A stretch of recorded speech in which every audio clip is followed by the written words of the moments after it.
which has got actually, say for example, 3 particles in the final state, 4 particles in the final state.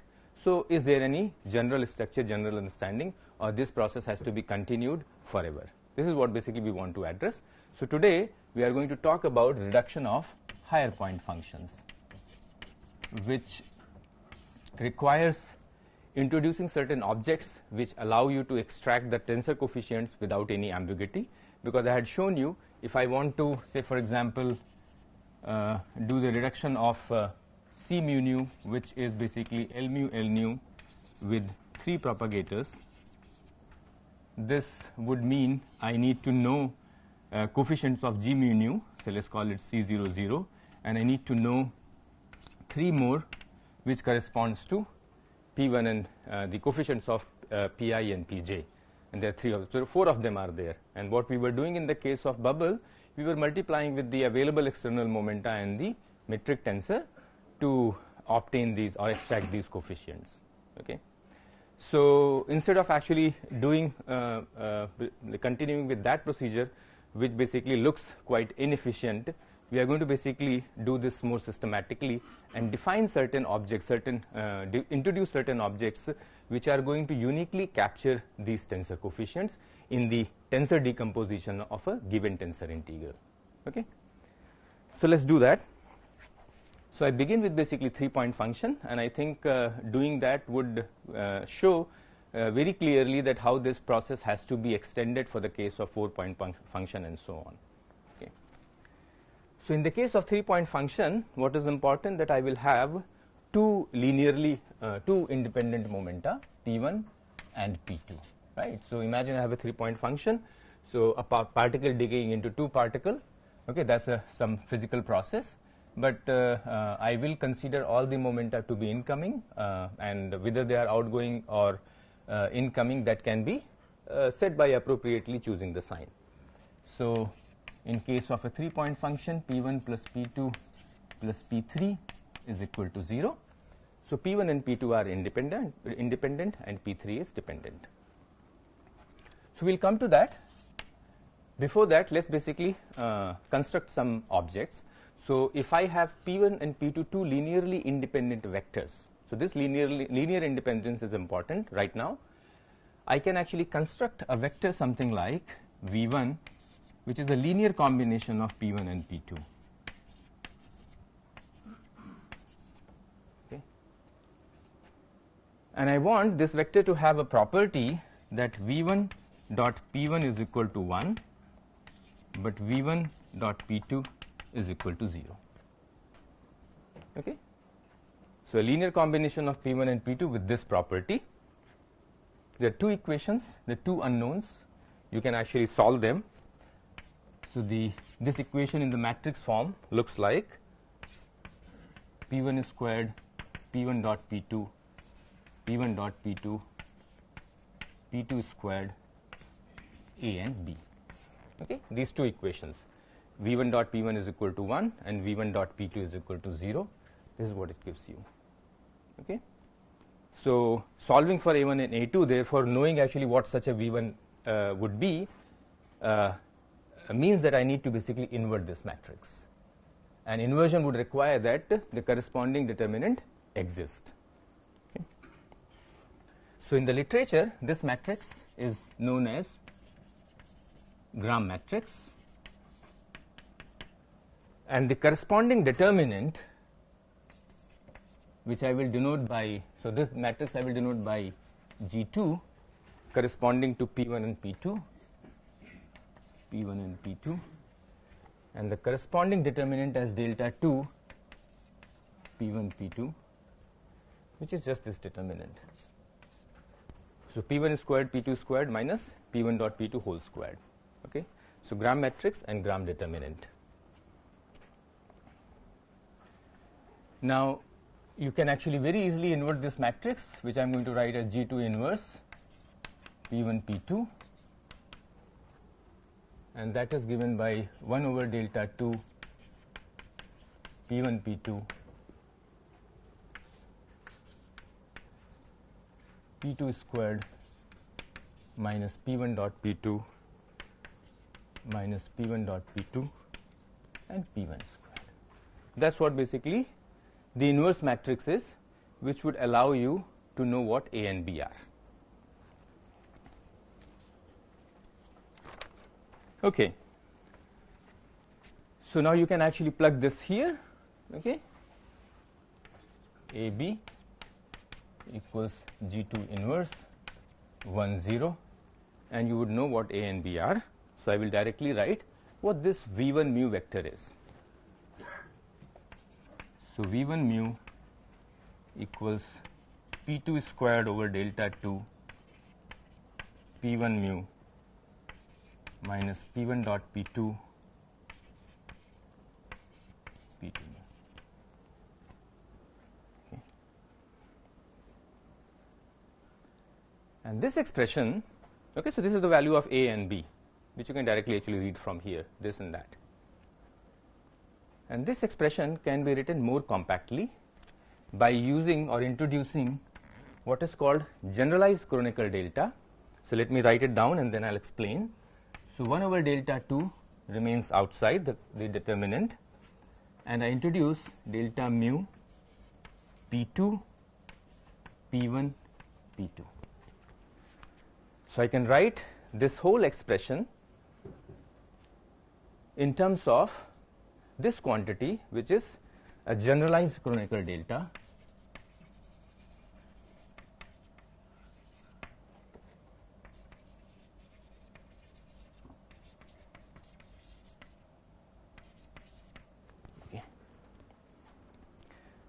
And what is definition? So let me define this generalized chronicle delta. So delta mu 1 mu 2 nu 1 nu 2 is nothing but the determinant of the standard chronicle delta mu 1 nu 1 mu 1 nu 2 mu 2 nu 1 mu 2 nu 2. That's how it is defined. Okay, and you can actually define it actually for more indices, but we will not worry about that yet, because right now for us the chronicle delta with 2 indices is sufficient.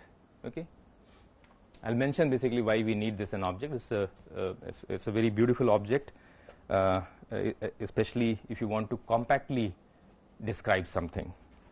Okay, so that's its definition. And in this definition, another notation I have to introduce, which many of you might be using. So for example, delta P1 P2 Q1 Q2 represents such an object contracted with P1 P2 Q1 and Q2.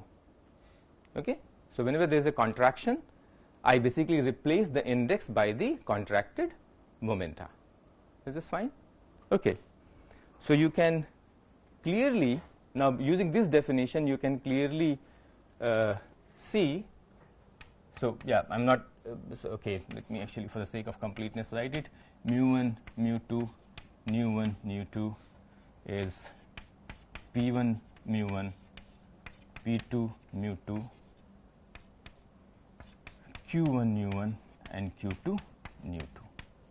Okay, and then this guy comes as a definition, and then you know basically what this object is. So in terms of generalized chronicle delta, you can express the gram determinant of P1 and P2, which is nothing but delta 2 is delta P1 P2 P1 P2. That's what it is. Because if you apply this definition, you are going to get actually P1 squared times P2 squared minus P1 dot P2 whole squared. Okay. Is everything fine at this stage? Okay. Then whatever we have done for V1, which has these properties, I can basically introduce a V2 which has a property that V2 dot P1 is equal to 0 and V2 dot P2 is equal to 1. Okay, and just by looking at the expression of V1, I can write down what V2 would be. and V2 mu from here would be again the same Kronecker delta 1 over delta 2, because that's basically the object which depends upon P1 and P2. So that is there. Yes. From the notation part. This part? Yes. Okay. So I define this object, which is always a determinant in terms of standard Kronecker deltas.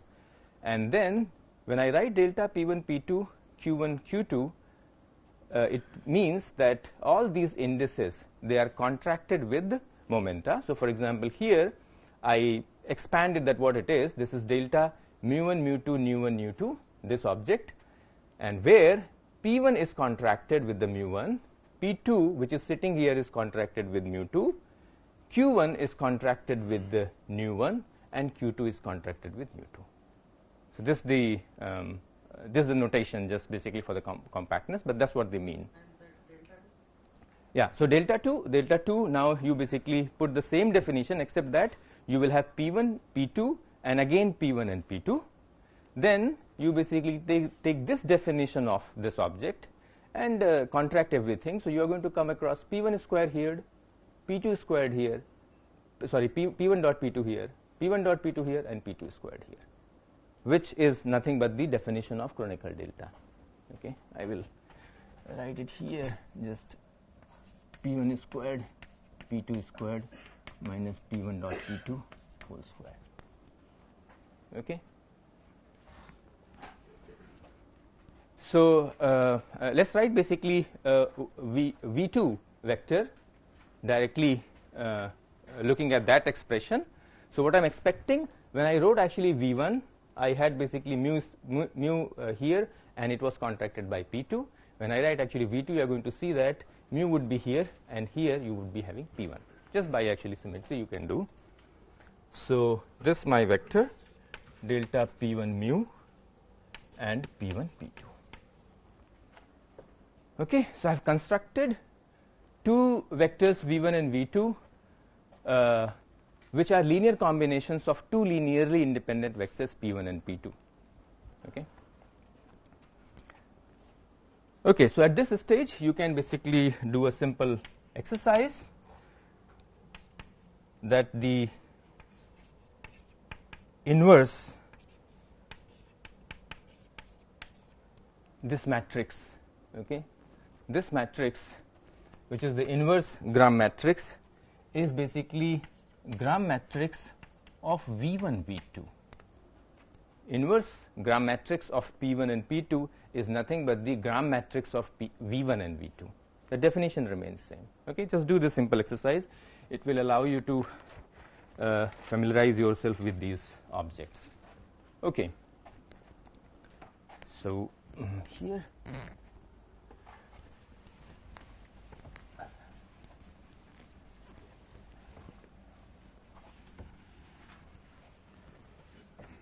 okay, so now I can extend this. If I have three linearly independent momenta P1, P2, P3, which would be relevant to the case of a 4-point function where I have 4 propagator and 4 external legs. Now in this case I can construct 3 such vectors V1, V2 and V3. We can directly actually write them. V1 mu would be 1 over delta 3 this time, which is the Kronecker, which is the gram determinant of P1, P2 and P3, just basically a generalization of what you had there. And then the vector written in terms of or using the notation of generalized Kronecker delta, this is mu P2, P3, P1, P2, P3, and similarly, so let me write I, where basically the first, this is the first vector, the second would be delta P1 mu P3, P1, P2, P3, and the third vector V3 would be delta P1, P2, mu, P1, P2 and P3. So you can construct these 3 vectors which have the property that Vi dot Pj equals delta ij. That's what we wanted to basically construct vectors which have these properties. Okay. Delta 3 is again a determinant like this. Yes, delta 3 is determinant of like this actually. So you will have p1 square, p1 dot p2, p1 dot p3, and so on. You just continue and you will get basically that determinant. Okay.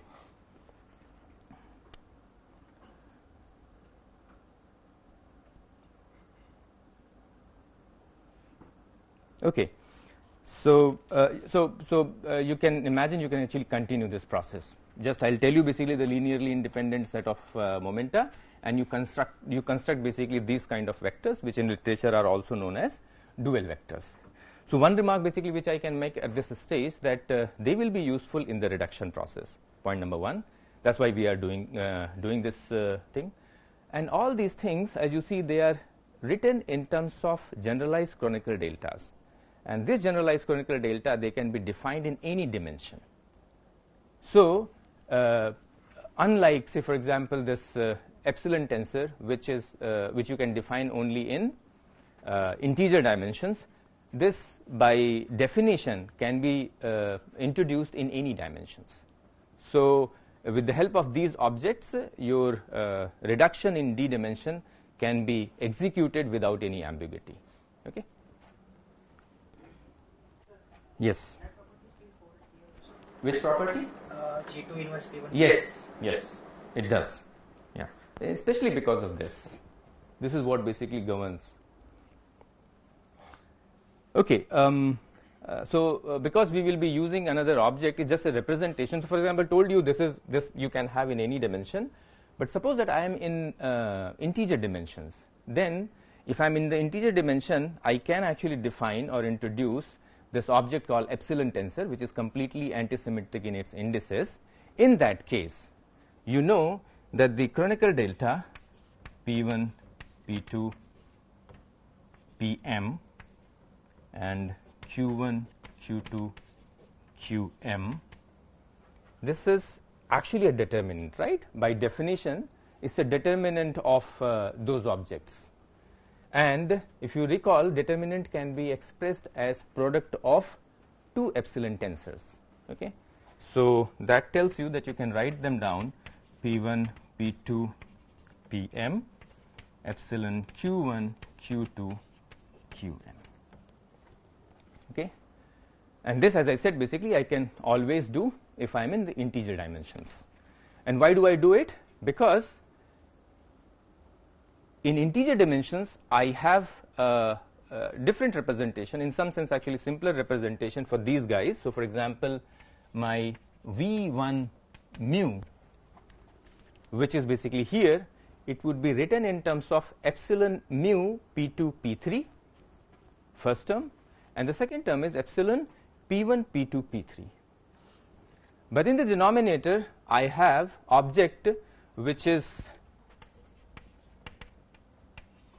P1, P2, P3 and P1, P2, P3. So this is a product of actually two epsilon tensors like here, like this. So one term actually cancels from numerator and denominator, and what you have, epsilon mu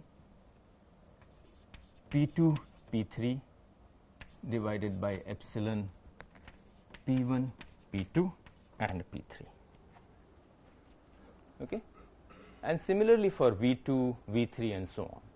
So it's actually a representation in terms of epsilon tensor, which is well defined in integer dimensions.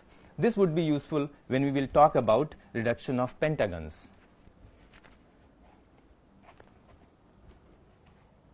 What did I do with the this cloth? I don't know what did I do with that. I put it somewhere. It's gone. Okay. Probably, yeah. Anyway, yeah. Maybe you can just lift it and then.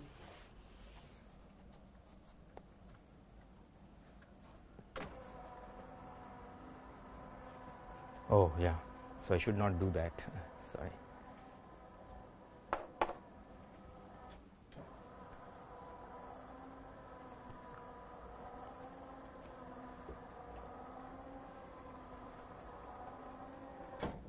Thank you, Ravi.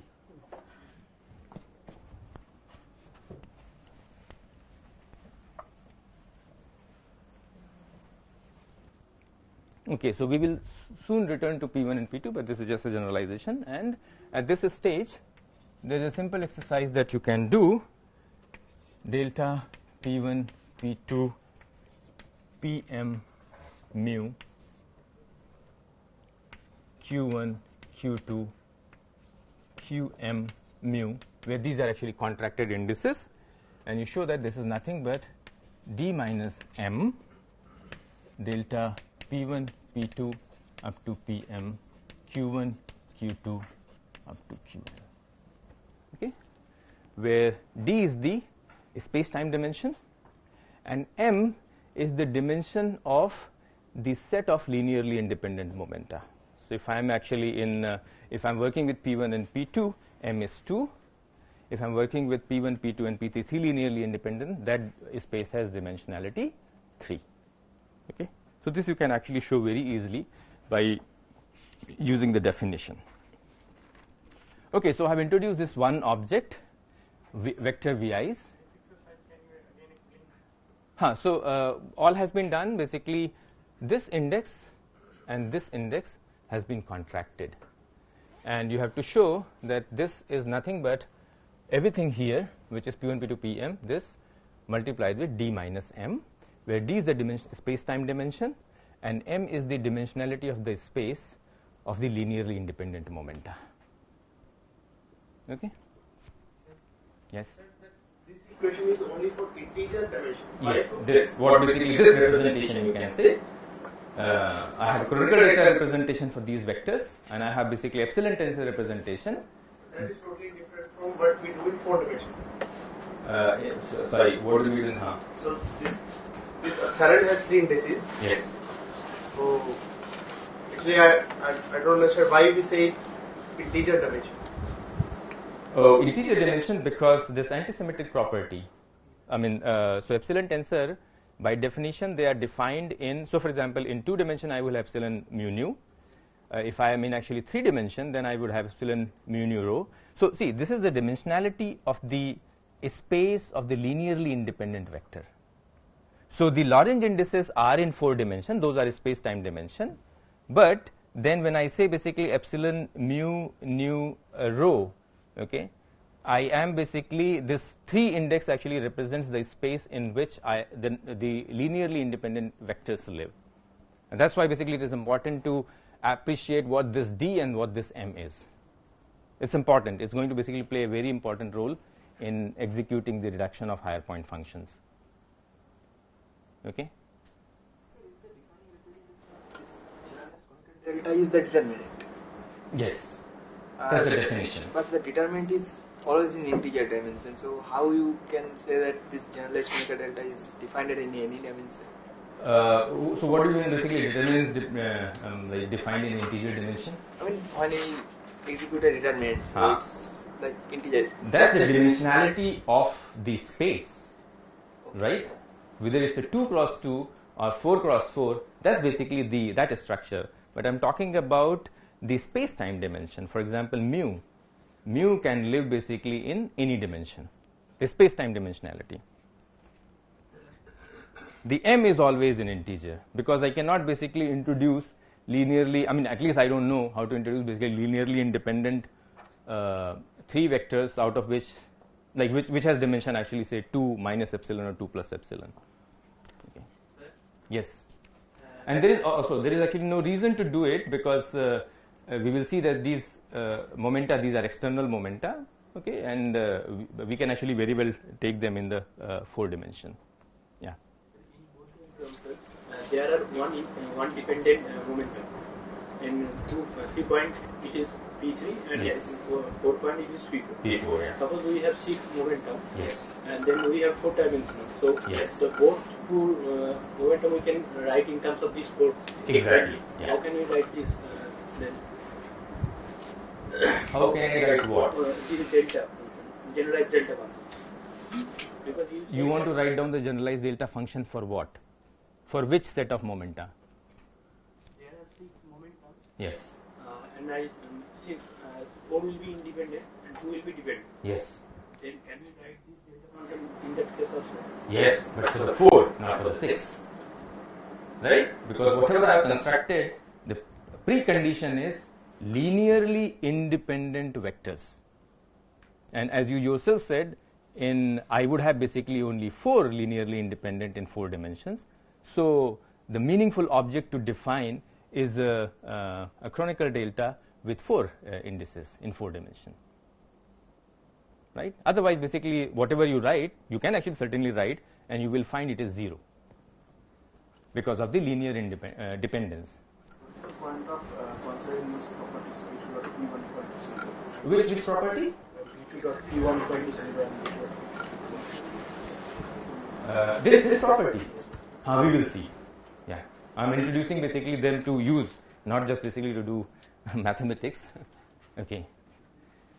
Okay, fine. So now we basically come to a new object, which it's a tensor, and that tensor is defined as so omega mu nu 1 over delta m, delta p1 to pm mu, p1 to pm nu. Okay.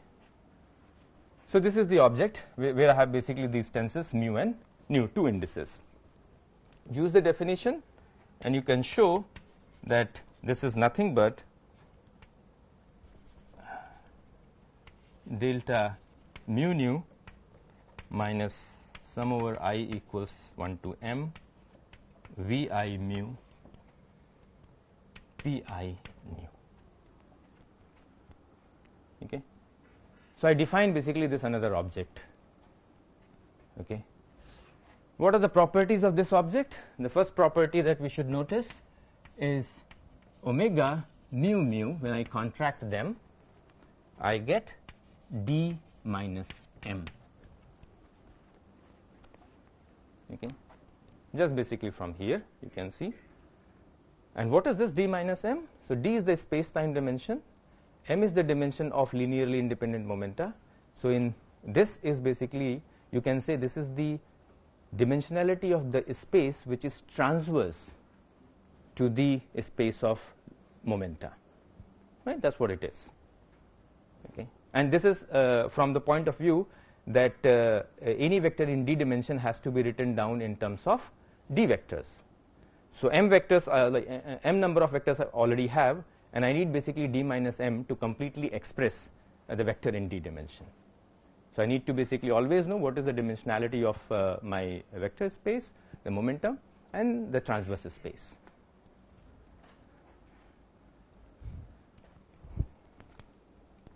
So this is one property. I list down the other properties here as well, and you see what happens if omega mu nu is contracted with pi mu, and for that matter pi nu. This is actually equal to 0.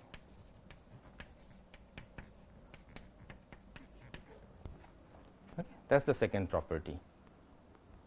Everything actually just follows from the definition and the property that I have introduced. So for example, you will see if you apply this, this will be pi nu, and here using the property that pi dot v p dot pi dot vj is delta ij, that is going to give you basically the same quantity again, and you get 0.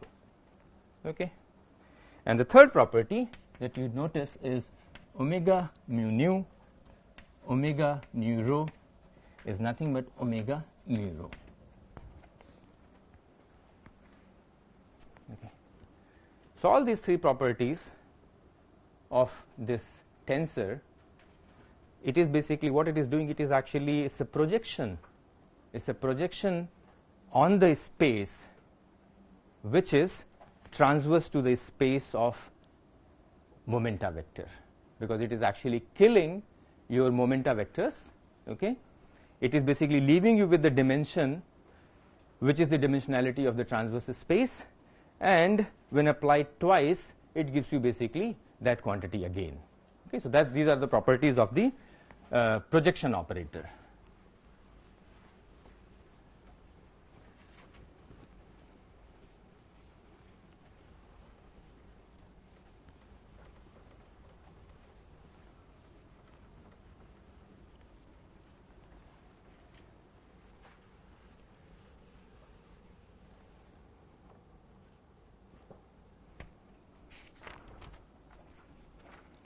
Okay, so then if I write it in terms of further to interpret this omega mu nu, which would be written as g mu nu minus sum over I equals 1 to m v I mu p j nu. Okay.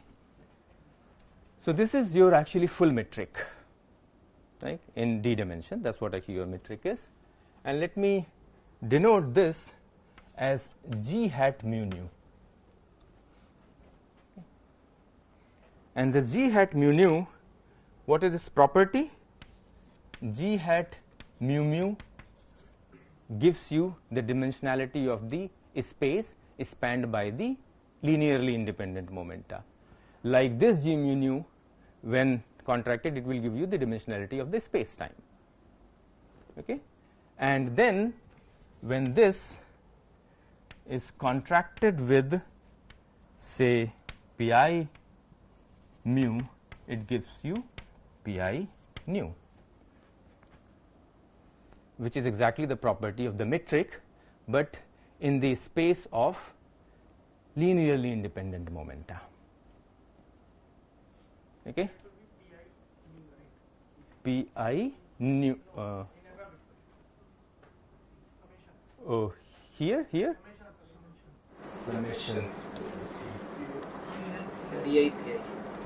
VI, PI. Thanks. Yes.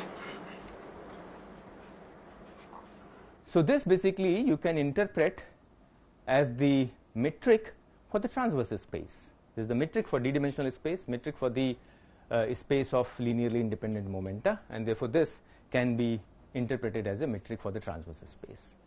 Okay. Now clearly, if this can be defined if m is less than d, right? If the space of linearly independent momenta is less than d.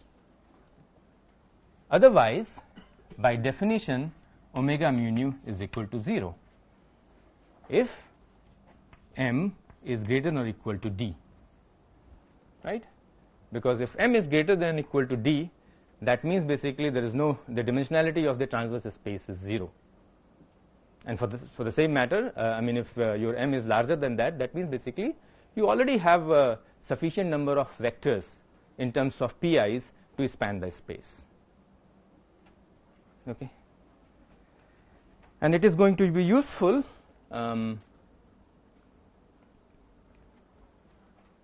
especially for the loop momentum, because that's actually vector we are interested in, that if I am in such a situation where my m is saturating the space time dimension or m is greater than that, then I can actually express any vector in terms of these linearly independent momenta in d dimension. Okay. So this is going to be actually very useful. So for us, basically that vector which we want to express in terms of pi's is basically the loop momentum, and that is simply written here as I equals to m L dot vi pi mu, which is also equal to L dot pi vi mu. Okay. If I have this situation, so I can actually always do this.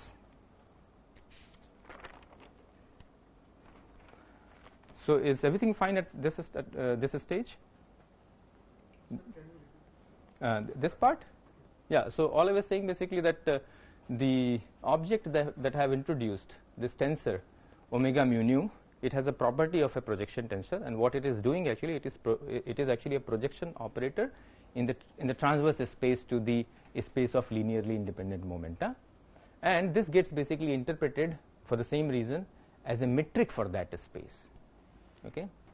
So this is actually meaningful if the space of linearly independent momenta is less than the dimensionality. So for example, suppose that I am in 4 dimension and I am working with 3 linearly independent momenta p1, p2, p3 in the case of say 2 to 2 scattering process, then the space which is transverse to the space of p1, p2, p3 is 1 dimensional. Okay.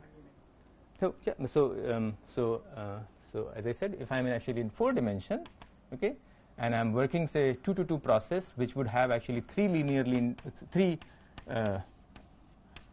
independent momenta P1, P2 and P3, and if they are linearly independent, then that dimensionality is 3, and therefore the dimensionality of the transverse space is 4 minus 3 is equal to 1. And what is important for us, that if I go for a 2 to 3 process, I will have actually 4 independent momenta P1, P2, P3, P4, and therefore in 4 dimension the dimensionality of the transverse space is 0, and therefore I don't need basically any new vector to express an arbitrary vector in 4 dimension. Just P1, P2, P3 and P4 are sufficient, and that's the statement which is written here. Okay, so I think we are done with this. Please let me know actually when to stop, okay, yeah, because I have a lot of material. So let's actually go back to some examples where we will see how these objects are going to basically do exactly what we wanted them to do. Yes. But I think, sir, actually I am getting what you are trying to do, Yeah. but I don't get the motivation to work. So that motivation is, I'm going to basically now use, so what, let me just actually summarize. I have basically introduced you 2 objects, Vi mu, okay, and omega mu nu, right? These are the 2 objects which I have introduced. They have certain properties. The objective is that I'm going to use them to extract my tensor coefficients, okay. So we'll take the example of, we'll start with basically simple example. I want to basically just discuss 2 so that I can fully showcase you how they basically help you to extract the tensor coefficient, and rest I'm very confident that you would be able to see that how it is going to flow. So let's actually work with this 3-point function, which have say 2 independent momenta P1 and P2, and with the rank 1, which is L mu, D0, D1 and D2. Okay, this is the object basically which we want to now construct, and from the covariance, this we have written as C1 P1 mu plus C2 P2 mu, right? Or let's actually simplify, because the notation should be compact at this stage. That's the whole idea, Ci Pi mu.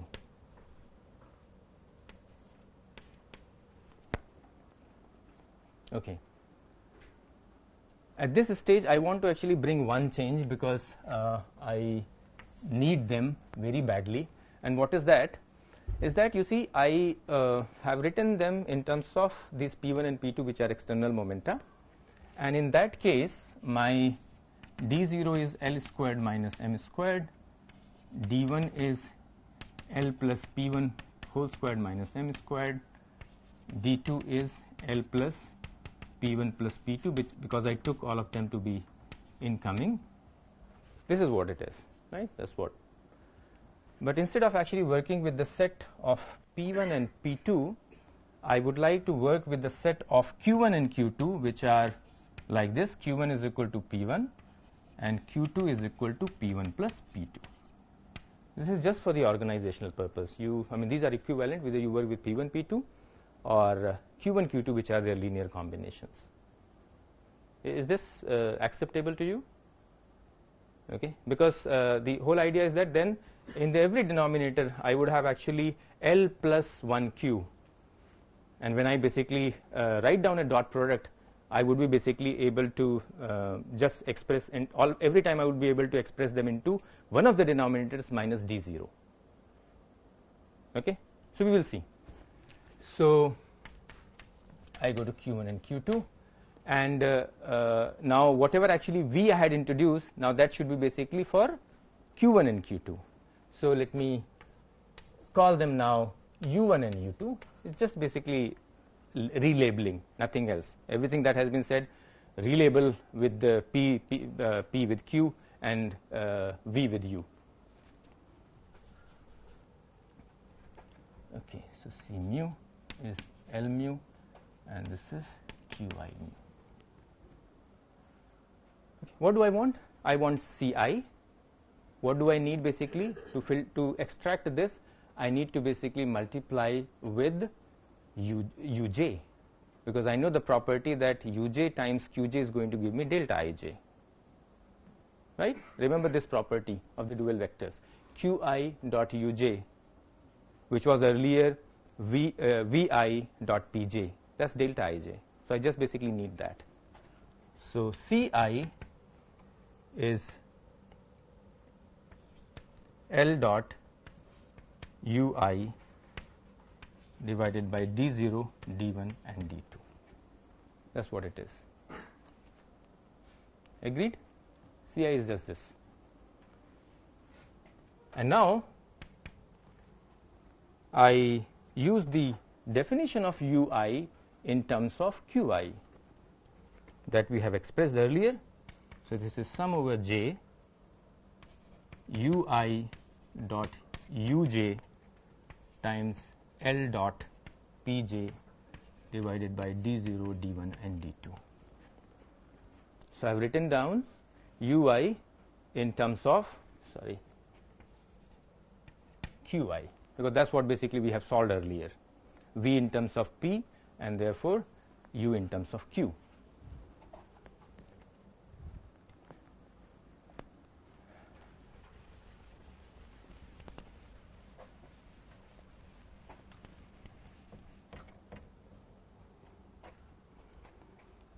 And what is that now? Ci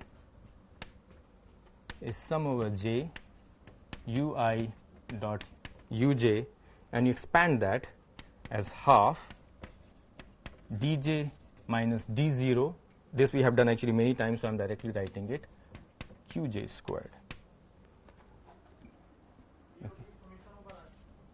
D0, just a moment, d1 and d2, summation over j, because this is ci, so ui dot uj and everywhere basically j.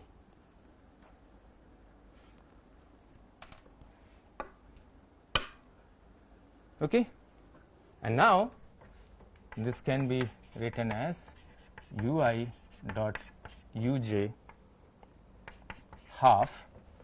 So j, so one of what is going to happen, the effect of this is that out of these three propagators, one of these two are going to be absent, and it would be a 2-point function. So I basically denote that as b0 with a missing propagator. If it is 1, then d1 is gone, and therefore this says basically that this b0 is constructed out of d0 and d2, and similarly for the second one. And this of course leads to b0 where the d0 is gone, it has been removed. And the third part is just actually qj squared, so qj squared times c0, and we are done.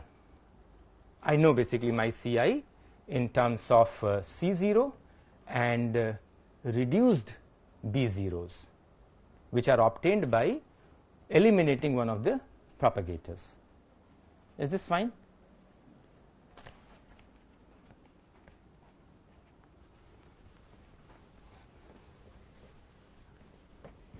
So now let's actually take the more interesting example, and that would be the last example, because we would already know by that time that what is happening. So in this case I choose C mu nu, the object which we said basically that we want to do it very systematically. So where is that systematic picture coming in? D0, D1 and D2, and this we are expressing as G mu nu C00 plus sum over I comma j Qi mu Qj nu times Cij. This decomposition we have written earlier. So there are actually one independent and three independent coefficients come from here because of the symmetry. C12 is C21. Okay, so only C11, C22 and C12.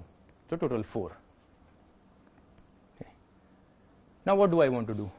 If I want to actually pick this guy C00, I can use basically the tensor omega mu nu, because the tensor omega mu nu has the property that whenever it hits a vector q, it will give you 0. That's basically the job of the projection operator is. So omega mu nu, this gives me omega mu nu g mu nu C00 plus 0. Okay. So this is actually different from multiplying with, say, g mu nu or one of the external momenta, which is going to give you linear equations, and you need to basically solve for it. You have basically an object which clearly picks the coefficient that you want. And here is one example. Okay. So C00, and what is this? Omega mu nu g mu nu is omega mu mu, and we already said basically this is d minus 2, d minus m, and since m is actually 2 for me, so that's actually d minus 2. So C00 is 1 over d minus 2 omega, in my definition omega LL, because C mu nu is L mu L nu, so LL here, and then of course D0, D1 and D2.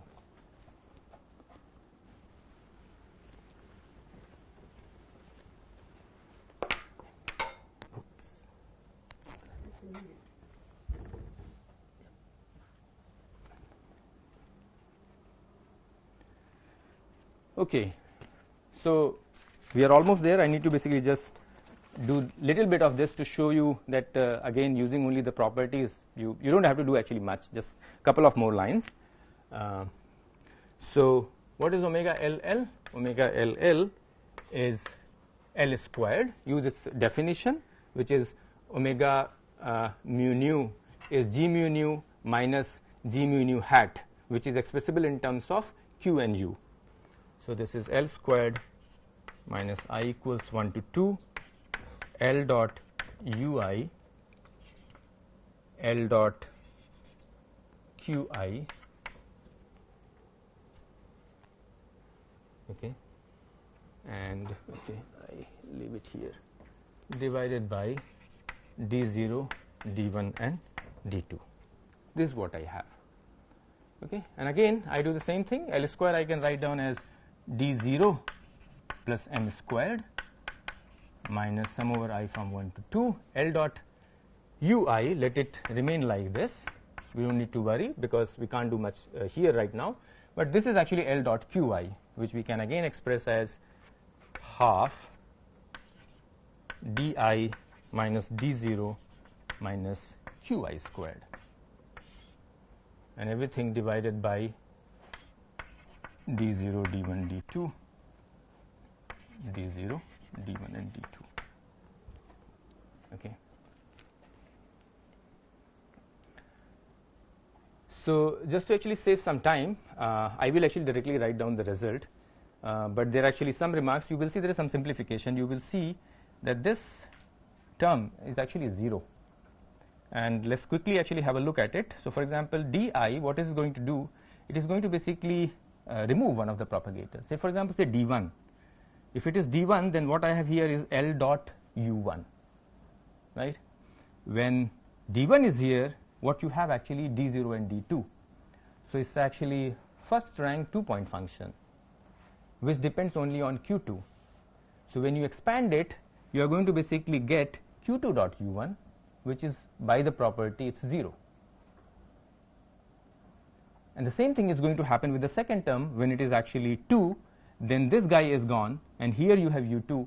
Only vector that is available to you is q1, and q1 dot u2 is 0.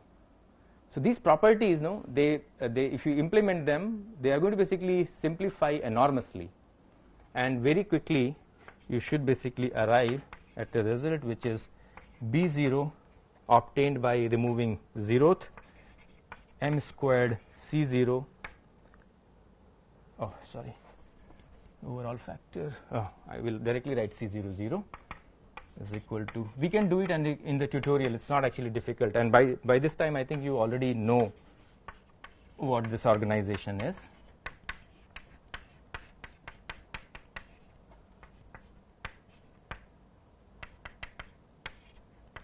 Qi squared and Ci. So what has happened, there's some simplification happening for this and this, you can do it. And the third term of course basically gives you Qi squared times L dot Ui with 3 propagators, which is nothing but the first rank tensor C mu. And C mu we have already solved for, so Ci is. So what I have now, the expression here C00 expressed in terms of lower tensor coefficients and these scalars. And the lower tensor coefficient you have already expressed in terms of C0 and B0s. So what it means that C00 effectively is written in terms of all the scalars. Okay? And this process actually happens recursively. As you now go on for example, this term Cij, which I'll just basically quickly write down that one and we will be done. So for example, what is actually Cij? For the Cij, I would like to actually, I already know actually C00 now. So to pick actually particular coefficient of Cij, all I need to do actually, I need to multiply with Ui and Uj, right? That's all. So Cij is actually Ui mu dot Vj nu, sorry, Ui Uj Ui dot Uj b minus 2 omega mu nu times C mu nu. I have written down the just for the sake of actually writing it, but all you have to do, you have to basically multiply both the side with Ui with Uj, because C00 is already known and you want to just pick one of these coefficients. For that basically you see which Qi and Qj are sitting here, multiply with actually corresponding Ui and Uj to exactly have that, because all the others would be 0 from the property of Qi dot Uj is equal to delta Ij. So it uniquely picks, and then you can actually give sort of actually redefinition that Cij when you write in this way, that what does it mean in terms of something acting on C mu nu, then this whole quantity you can call it as a projector for Cij, which is built out of U and omegas from the same equation. Just it's the interpretation, but it's not required. It's basically just to tell you basically that okay, you can actually project every coefficient, but what is important here, that everything is happening recursively. You go on basically solving for C00, you come across only those objects for which you have already solved. You go on for Cij, you need to basically only worry about some computations, plus rest would be something which you have already done. And similarly, if you continue, for example, say 3 rank tensors C mu nu rho, you are going to basically see same thing. You just keep on actually applying appropriately omegas and u's, and you are going to basically recursively reduce everything in terms of in this case C0, B0, A0 and so on. Okay. So if you are with me up to this point, then yes, yeah, 5 minutes, yeah. So I will just basically stop here by making some remarks. So I don't think basically there is anything new once you have introduced these objects and learned basically how to apply them. It's all about executing it. There is no new element, nothing. Okay. So if you agree with that statement, then we have actually solved the problem of at least say for example this diagram. Okay. Now this diagram is basically in terms of these objects. Okay, the 1 point, 2 point and 3 point scalars. This we have established. And similarly, if I continue for this diagram in our example of E plus E minus 2 mu plus mu minus, I will basically add just another, these things, these objects will be there, the 1 point, the 2 point, the 3 point and the 4 point.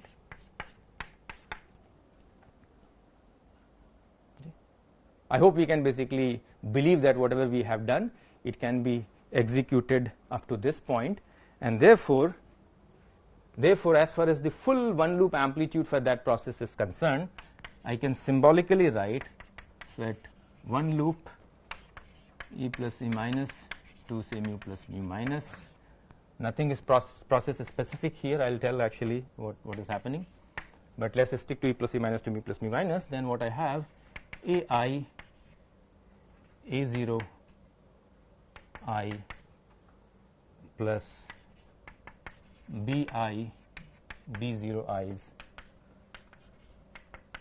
CI C0 I DI D0 I. This is what actually I can write down very fairly, that this one loop amplitude is some combination of 1 point functions, 2 point functions, 3 point functions. They may actually differ in what kind of external momenta is entering in the propagator, different CIs, they can actually differ in that, different DIs they can differ, but this is what it is. Okay. So, what we need to like just give a thought, that this process is actually whatever we have done, okay, everything is, as far as A0s, B0, C0 and D0 they are concerned, they are basically process independent. All the process dependence is going in the form of coefficients which are appearing in front of them. Okay, so the process specific part is here in AI, BI, CI and DI, while process independent things they are here. And what they are basically the scalar integrals, 1 propagator, 2 propagator, 3 propagator, 4 propagator. Up to this stage, that's all we need. Okay. The only caution which I had mentioned earlier also, that you need to now just classify all the cases. For example, for the 2 point case, I said that I need to know what actually B0 is when P squared is equal to 0 versus when P squared is not equal to 0, which is the only external momenta I have. So I classify my cases B0. Similarly, I classify, for example, C0 case where P1 squared is equal to 0, P2 squared is 0 versus one of them is actually non-zero while the other is 0, versus when both of them are actually non-zero.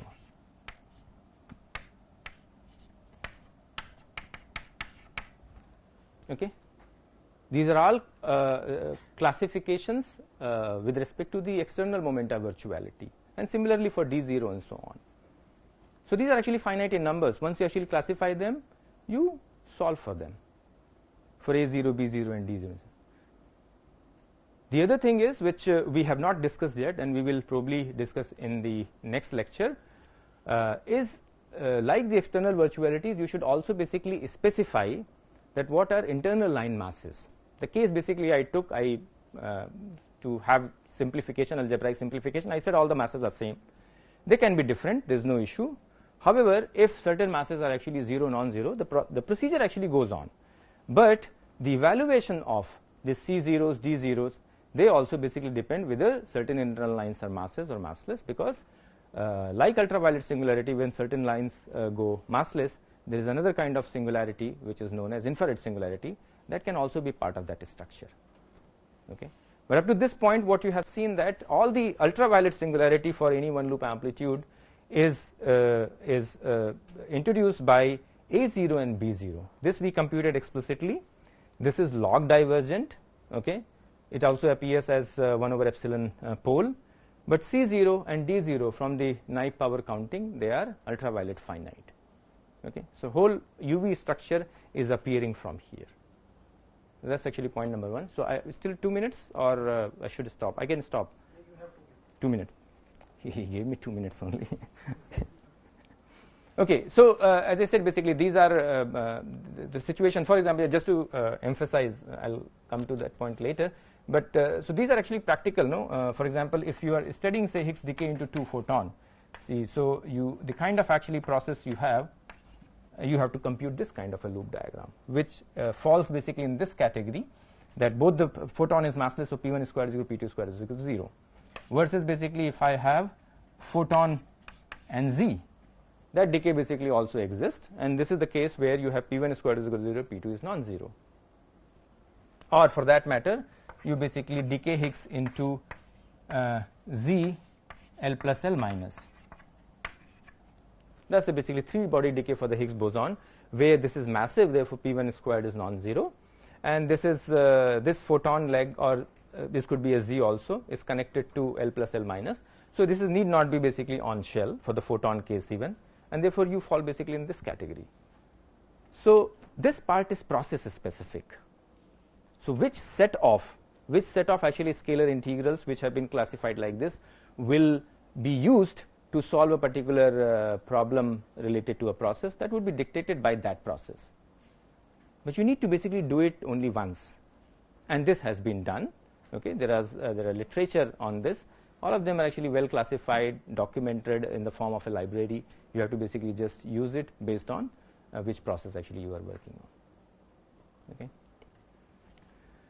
So last comment is about what Satyajit actually also mentioned, and that is about something called actually rational term. And in this structure, what you have seen that the ultraviolet singularities are in A0 and B0. At least in our example, there are no ultraviolet singularities. There will never be ultraviolet singularities, and there are no other singularities. These coefficients, as you have seen in the evaluation, they are not only process dependent, they also depend on now space-time dimension.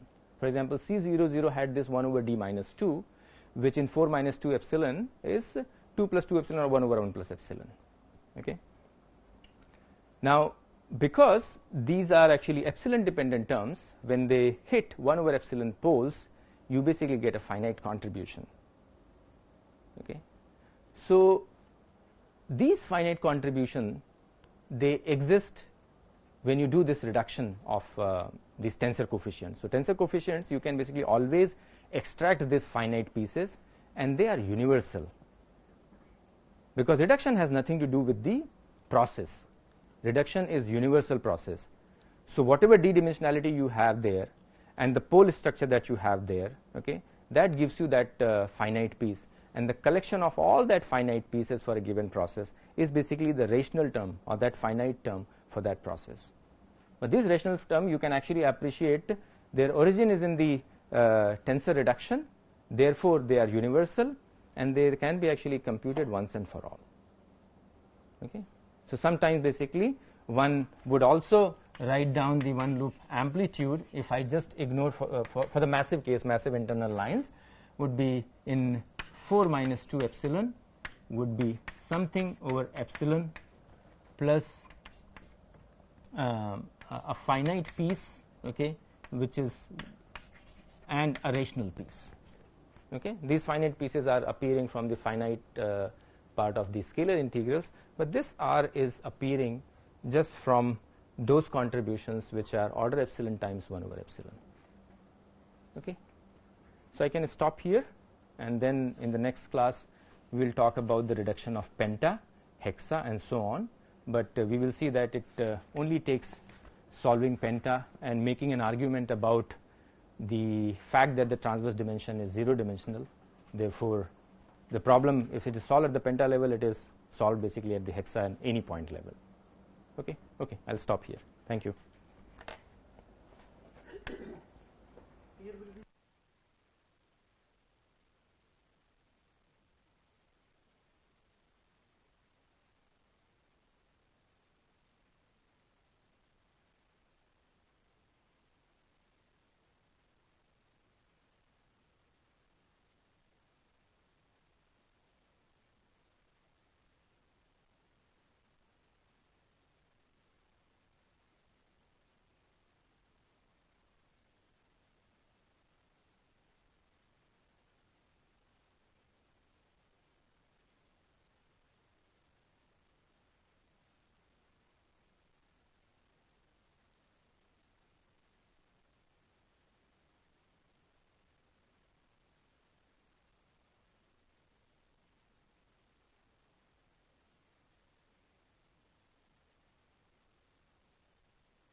1 hour? Yeah. 1 hour 5 minutes. 1 hour 5 minutes. Okay, generous.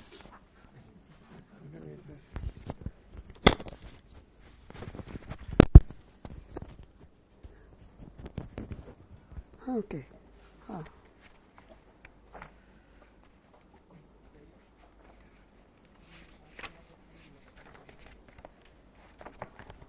Okay, so yesterday I was trying to show that the two structure functions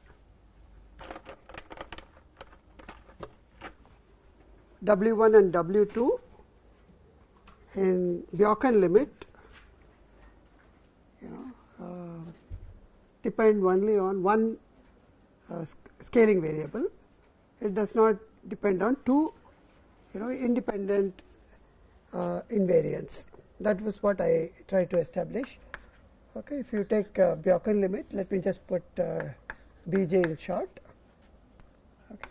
M times W1 times q square comma p dot q was found to be f1 of x bj, and then similarly LT of bj, if I take p dot q divided by m w2 q square p dot q had this f2 x bj.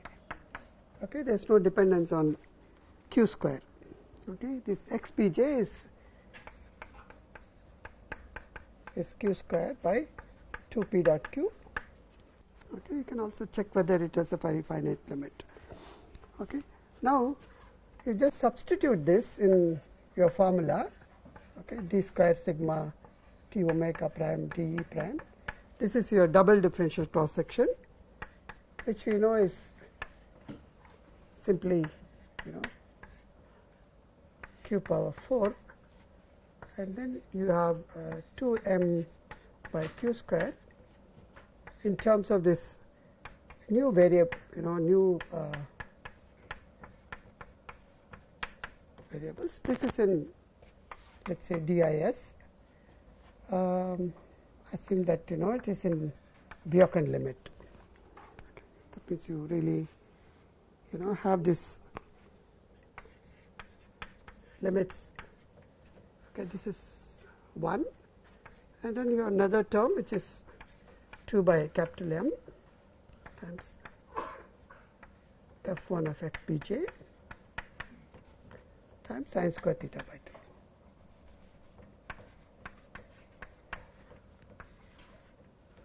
This is your cross section. So let me just not put anything like this actually.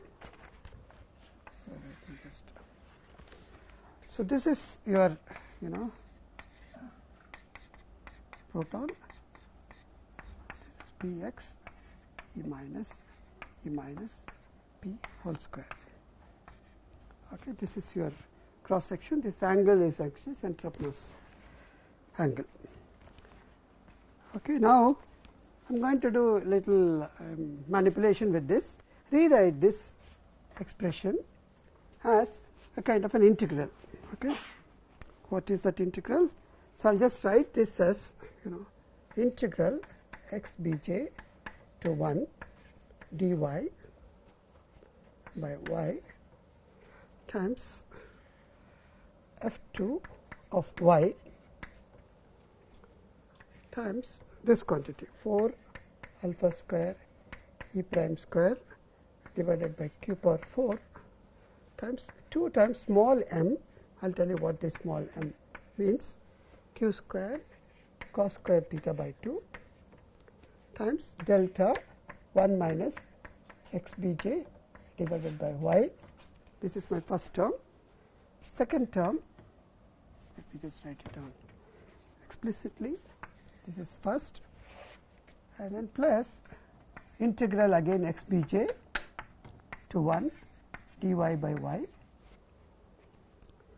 y times f1 of y times this 4 alpha square e prime square divided by q power 4 2m by, this is by 2 by m,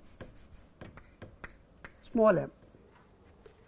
Okay, sine square theta by 2 into delta 1 minus x bj by y. Okay. So basically now I have rewritten this entire, just in an expression as a function which depends only on y times a quantity which is, apart from some constants, delta 1 minus x bj by y and 1 minus, delta 1 minus x bj by y. Okay. Now let's see what these two brackets tell you. Okay. If you recall in the first course in quantum field theory, if you compute, scattering like this,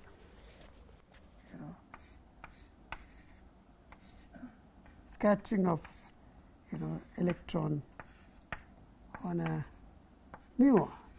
Okay, I'm not taking electron on an electron because there are more diagrams, as you know. If you have electron on electron, you will have an additional diagrams actually because of this both Fermi symmetry. There will be another diagram. So it's, if you take E minus plus mu minus going to E minus mu minus, you will have only one diagram.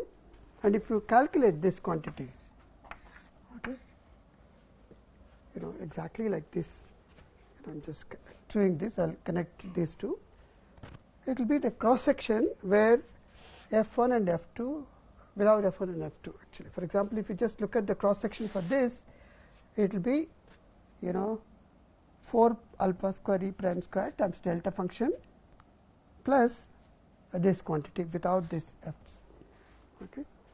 This will be simply this constant times delta 1 minus x bj by y plus another bracket with delta 1 minus x bj by y. So you can immediately connect this deep inelastic scattering of an electron on proton is somewhat related to scattering on a point-like particle. The only difference is actually it's not scattering on one point-like particle, it is scattering on a point-like particle multiplied by some function f2 integrated over all possible y's. Now you can start interpreting this by connecting this p, and if you call this is the momentum small p, if you like, capital P with small p, by a scaling variable yx. Okay, it looks like as if you are actually taking a elastic scattering cross section, multiplying with some function f, integrating over all possible y's. Okay, all possible y's. You will understand what this y means here. Okay, and you get the deep inelastic scattering, just manipulating this expression. Okay, now you can think of this f's that appear in deep inelastic scattering, what we call structure functions, in the large q square limit, looks like some kind of a probabilities or probability densities, because if you want to express two functions with this, it's this is a probability because it's a square of an amplitude integrated over some certain phase space, and if this is also probability, then the this convolution here actually this f2 times this probability of this process to happen, it can also be interpreted as a probability. So this structure function that we talk about, it's because it's come from the cross section, can also be thought of as a probability with this scaling variable y. So this directly brings you to this picture that inelastic scattering on a proton can be thought of as some kind of a sum of elastic scatterings, because you are integrating over y. Okay, if you just discretize, it is like you scatter on on a muon like particles multiple times. Each time there is a probability of f2 of y. Okay. So this is a kind of picture that emerges from sort of identifying this quantities. This formula contains many things in very subtle way, as which actually boils down to some kind of a convolution of an elastic scattering with some function. This function I don't know how to calculate. I only can interpret them as some kind of a probabilities. Okay. Let me just proceed with that picture and propose a model. So pictorially this would something like this, with some over some y variable here.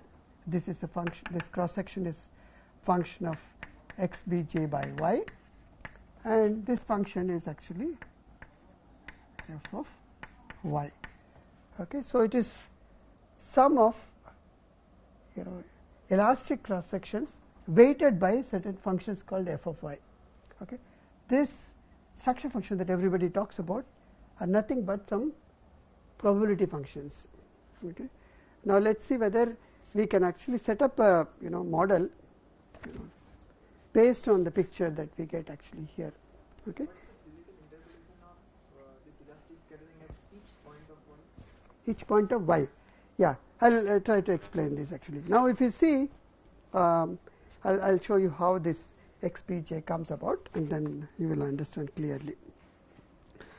Okay. So if you look at xpj by y, what is xpj? This is q square by 2 capital P dot q. P is the momentum of the proton, and y is multiplied here actually 1 by y. Okay. So you can write this as q square by 2 of y times capital P dot q, right? So if I call this y times capital P as small p, which is, you can now understand that this y is nothing but fraction of the proton momentum actually here. So that is this fraction that enters into this probability function. Okay, is this clear to everybody? So this is nothing but one, if I just take this as your definition, then xpj y, xpj is it is just ratio of the hadronic scaling variable to over partonic scaling variable, and this probability density, you can think of this as a probability of finding a point like object with in proton with momentum fraction y. So that's the kind of interpretation that you can arrive at from this. Is this clear? Okay. So if a point like particle scatters with electron with momentum fraction y, then the corresponding cross section, if you calculate, that would be this. Okay. That is the interpretation. Yeah. This is that interpolations are missing because we are adding AMPS. I'm just interpreting what I get actually. I'm not saying that I have added the amplitudes and then relating it to this. I'm not doing any such things.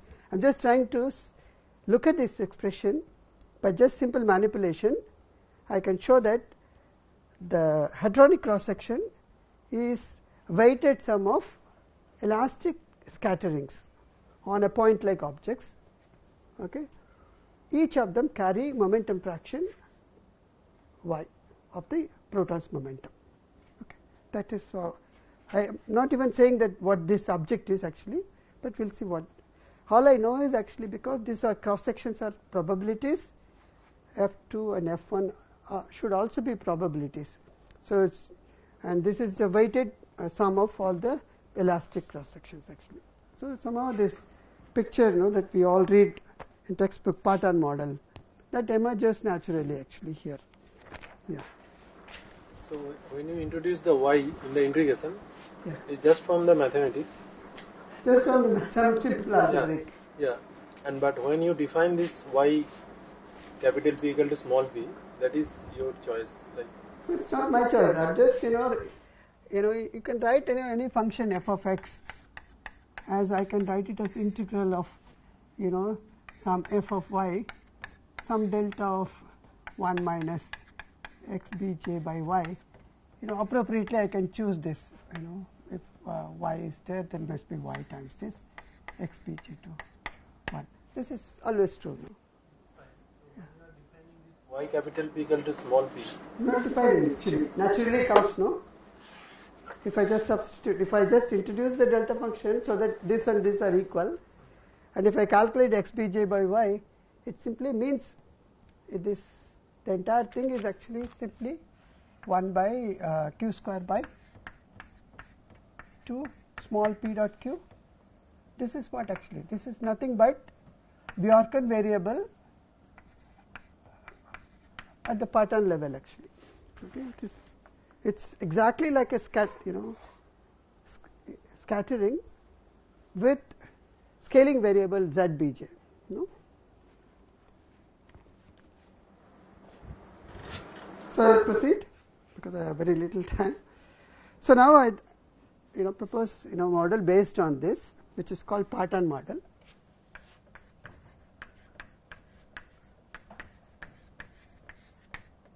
Okay, which basically means that you can think of hadrons as all these extended objects as in this particular limit. I mean, this picture is valid only in in the large q square and large p dot q, keeping this ratio fixed, xpj fixed. Okay, namely this Bjorken limit. So in Bjorken limit, you can think of hadrons as extended this extended objects, so called hadrons, are collection of point-like particle objects. So hadron in Bjorken limit can be think of as a collection of point-like objects. Okay. Just if you sit on the photon, for example, and then look at this the scattering event, you will see that the proton, which if you sit on the photon, the proton would be moving towards the photon with very large momentum. Okay, this is called the infinite momentum frame in the literature, and in the infinite momentum frame, the proton would to the eyes of photon would look like it's a collection of point-like objects actually, and also weakly interacting, because if there are not weakly interacting, then the one that somebody pointed out, actually there will be interference of AMPS scattering events. Okay, so it has to be weakly interacting. Only then you can forget about the interaction between these partons. So for a photon which is hitting the proton, it will see as if there is only one object with some finite probability density, and rest of them are all actually not participating in this scattering reactions. Okay, that's the picture that emerges because there are no interference terms actually. There is no interference term. There is when the scattering happens on a point-like object, if it exists inside the proton, then the rest of them actually just watch. They don't actually sort of disturb this event. Okay, and the probability that that this event happens is proportional to this whatever this f2, that structure function that we write down. Okay, so there are no interferences actually. So that means when a photon hits, it hits on a what is called a state of point-like objects, and hits one of the entities of the state. Okay, so that's how you understand. Okay, because a proton is not even though this picture has this is a collection of point-like objects, but if I ask the following question, that whether I can actually find out what is the probability of, I can only calculate if somebody tells me that, okay, this is the point like object and I want to calculate elastic scattering cross section, that is this actually. But if I ask the questions actually in what probability that particular parton point like particle comes with. For example, if I ask the questions, what is the probability that point like object carrying a momentum p, or it has a momentum fraction y, that question I cannot answer. Okay, so I am still in the same page in the sense I am not able to calculate, but I can only tell if somebody tells me what is the probability of a parton having a momentum fraction y, meaning that parton, if somebody tells me that probability, I can quickly calculate what is the elastic cross section, and I multiply that probability, that would be my the cross section. Okay, is this clear to everybody? So I can, if somebody gives me a state where a parton carries a momentum which is y times p, where y is fixed, then I can compute this cross section. But I don't know how to compute these quantities, these f's. What is the probability that these partons come about? Okay, so that's the status actually. So the Fortan model simply says that the hadronic cross section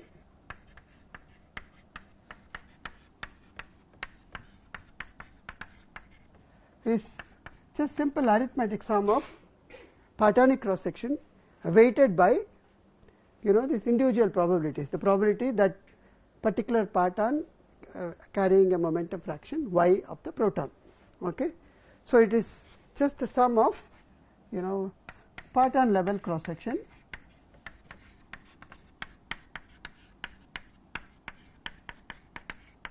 with some probabilities with fraction y,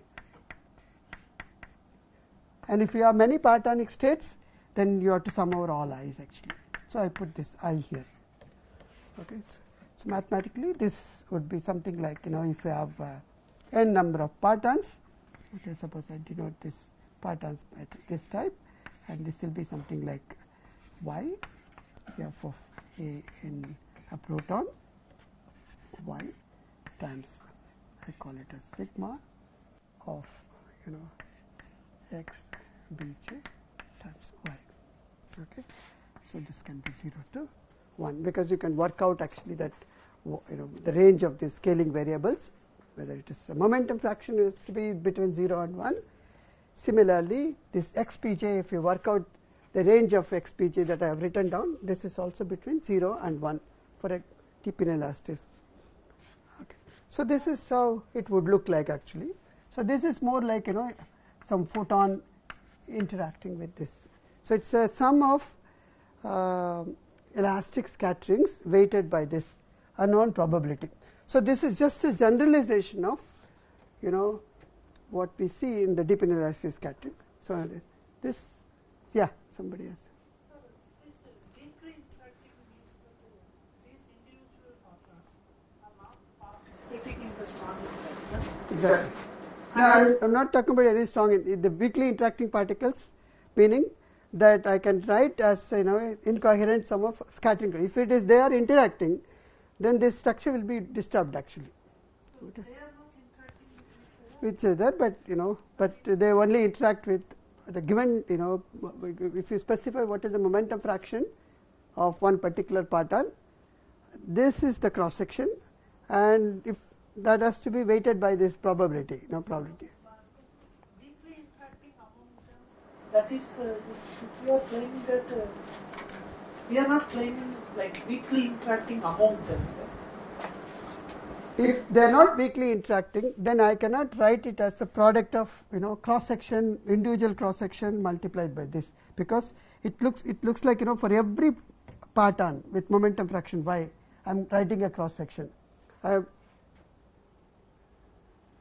Right?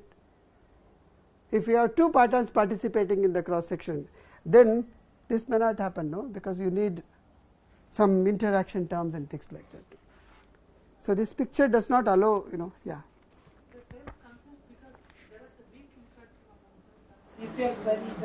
That is not there, because you can see that it is just weighted sum of elastic scatterings, and this does not contain any interaction among the point-like objects. Okay, so now there are also some physical picture which you can arrive at by looking at the limits actually. So it is like this actually. Suppose in a deep inelastic scattering, you sit on a photon and look at how proton approaches you. It will approach with a very high momentum because it's inelastic scattering. If you sit on the photon, okay, q square large. If you are on the rest frame of the photon, the proton will be moving with a very high velocity. So if proton is moving with very high momentum, okay, you can apply this simple picture like length contraction, time dilation, etc. Okay, for the eyes of photon, okay, the proton will be length contracted.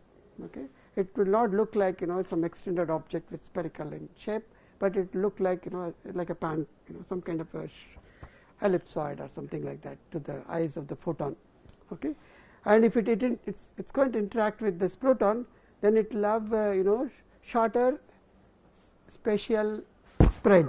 Okay, that means it will spend less amount of time inside the proton.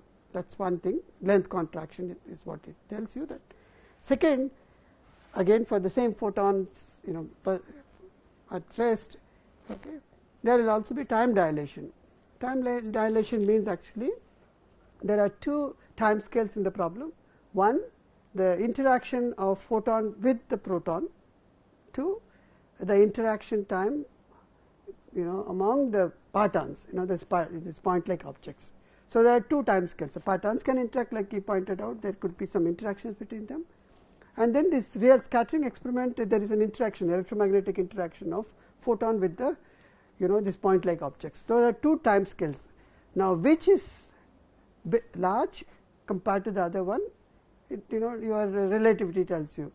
If you sit in the rest frame of the, if you are in the rest frame of the photon, then in that frame you can, whatever frame you choose, but this interaction time of these partons, okay, will be dilated, time dilated, which means that the interaction between the interaction time of the electromagnetic interaction time will be shorter than the interaction time between the partonic states, which means when photon interacts with the parton, the remaining ones actually remain as if nothing is happening around it. Okay, hence this interference term that we are talking about will be absent. That's another interpretation. So the picture that we get from here is completely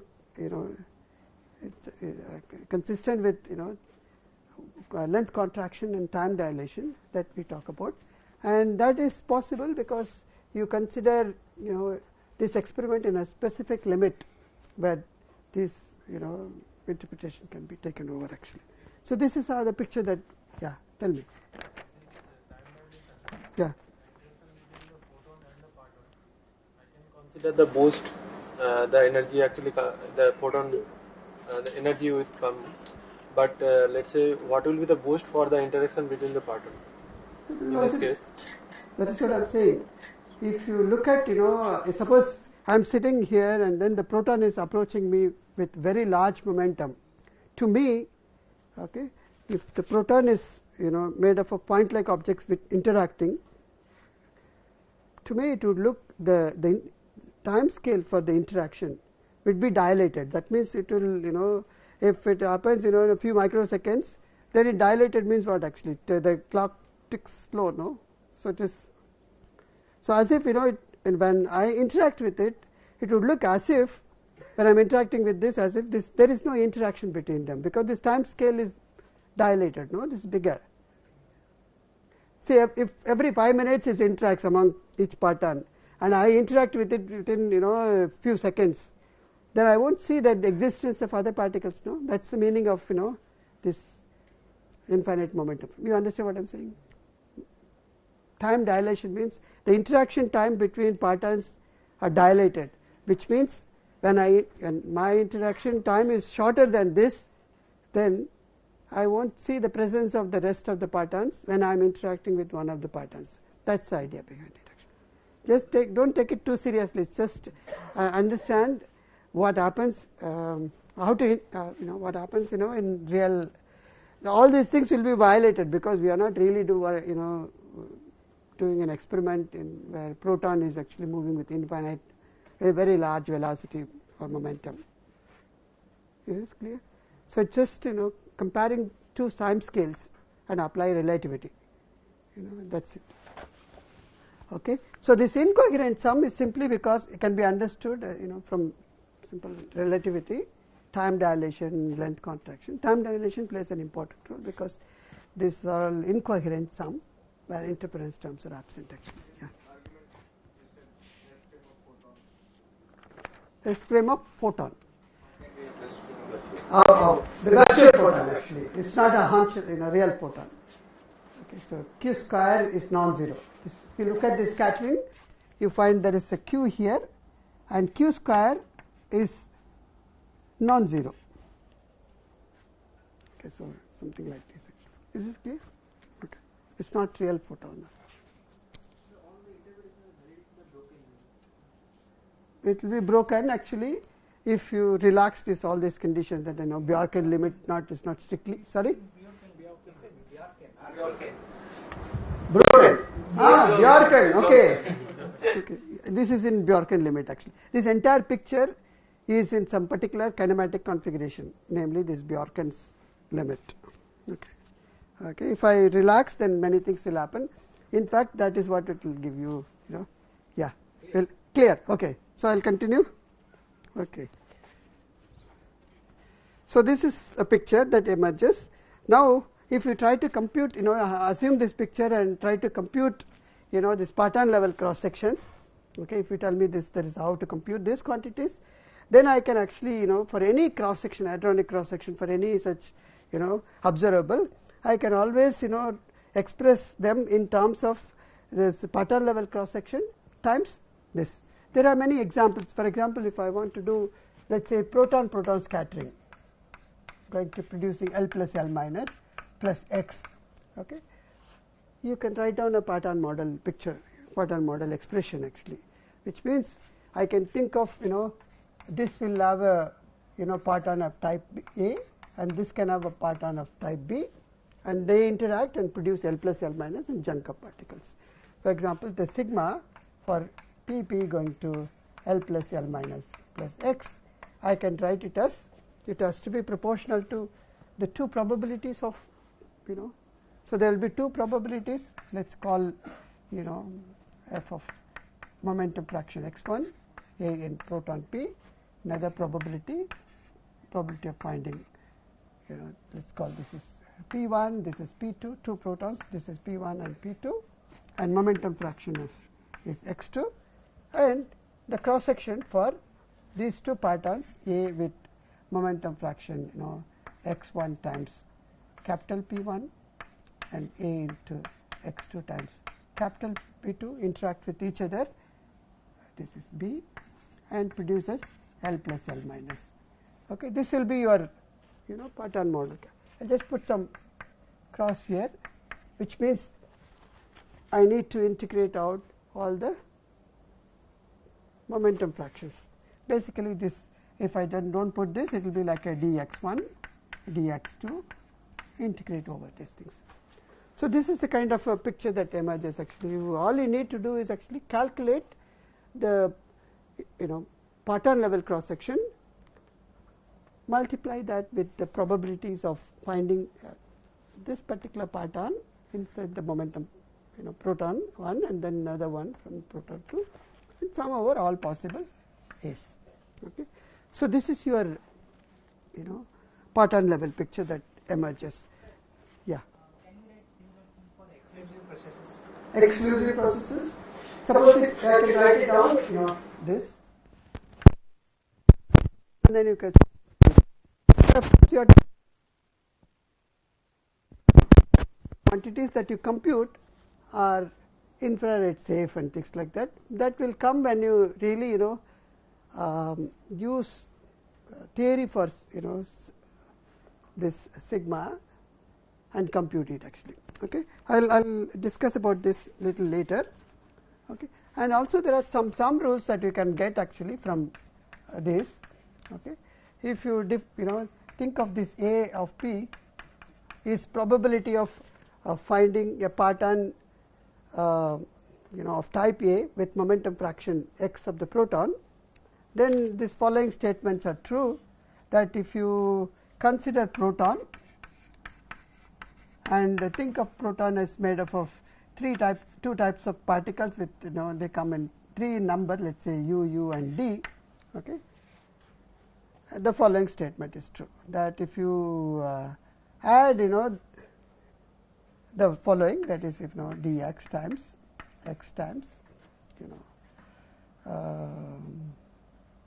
f of u plus x times f of d plus x times f of similarly u for all 3 particles, then this total integral has to be 1, because the momentum conservation. So it is like if you add all the momenta p1 u plus pu plus pu d has to be proportional to capital P. Okay, so sum over all these moments xi, xu, xu, xt, and sum all of them, all possible x. So this is it's sum rule is called momentum sum rule. Okay. So any function that you actually extract from experiments, they need to satisfy these quantities. It's very clear from this analysis that even though we cannot compute everything, we can express them in terms of certain probabilities. Okay, this is computable part, and this is not computable actually, because we don't know what is the probability that a parton can come can be found with a momentum fraction y inside the proton. Okay, because we don't know how to express this parton wave function in terms of proton wave function, because if you want to calculate probabilities, you need to know what the probability amplitudes of finding them. Okay, so you cannot do further with that actually. So this is a picture that emerges just from some simple simple physics, but can we also derive this from first principle, let's say? Okay, first principle means actually I will again go back to my W mu nu and try to manipulate this W mu nu and see whether I can show that the hadronic cross section can be written in terms of certain quantities which are computable and certain quantities that I don't know how to compute. Okay, this I need to write down. Okay, here I would like to sort of make one remark that I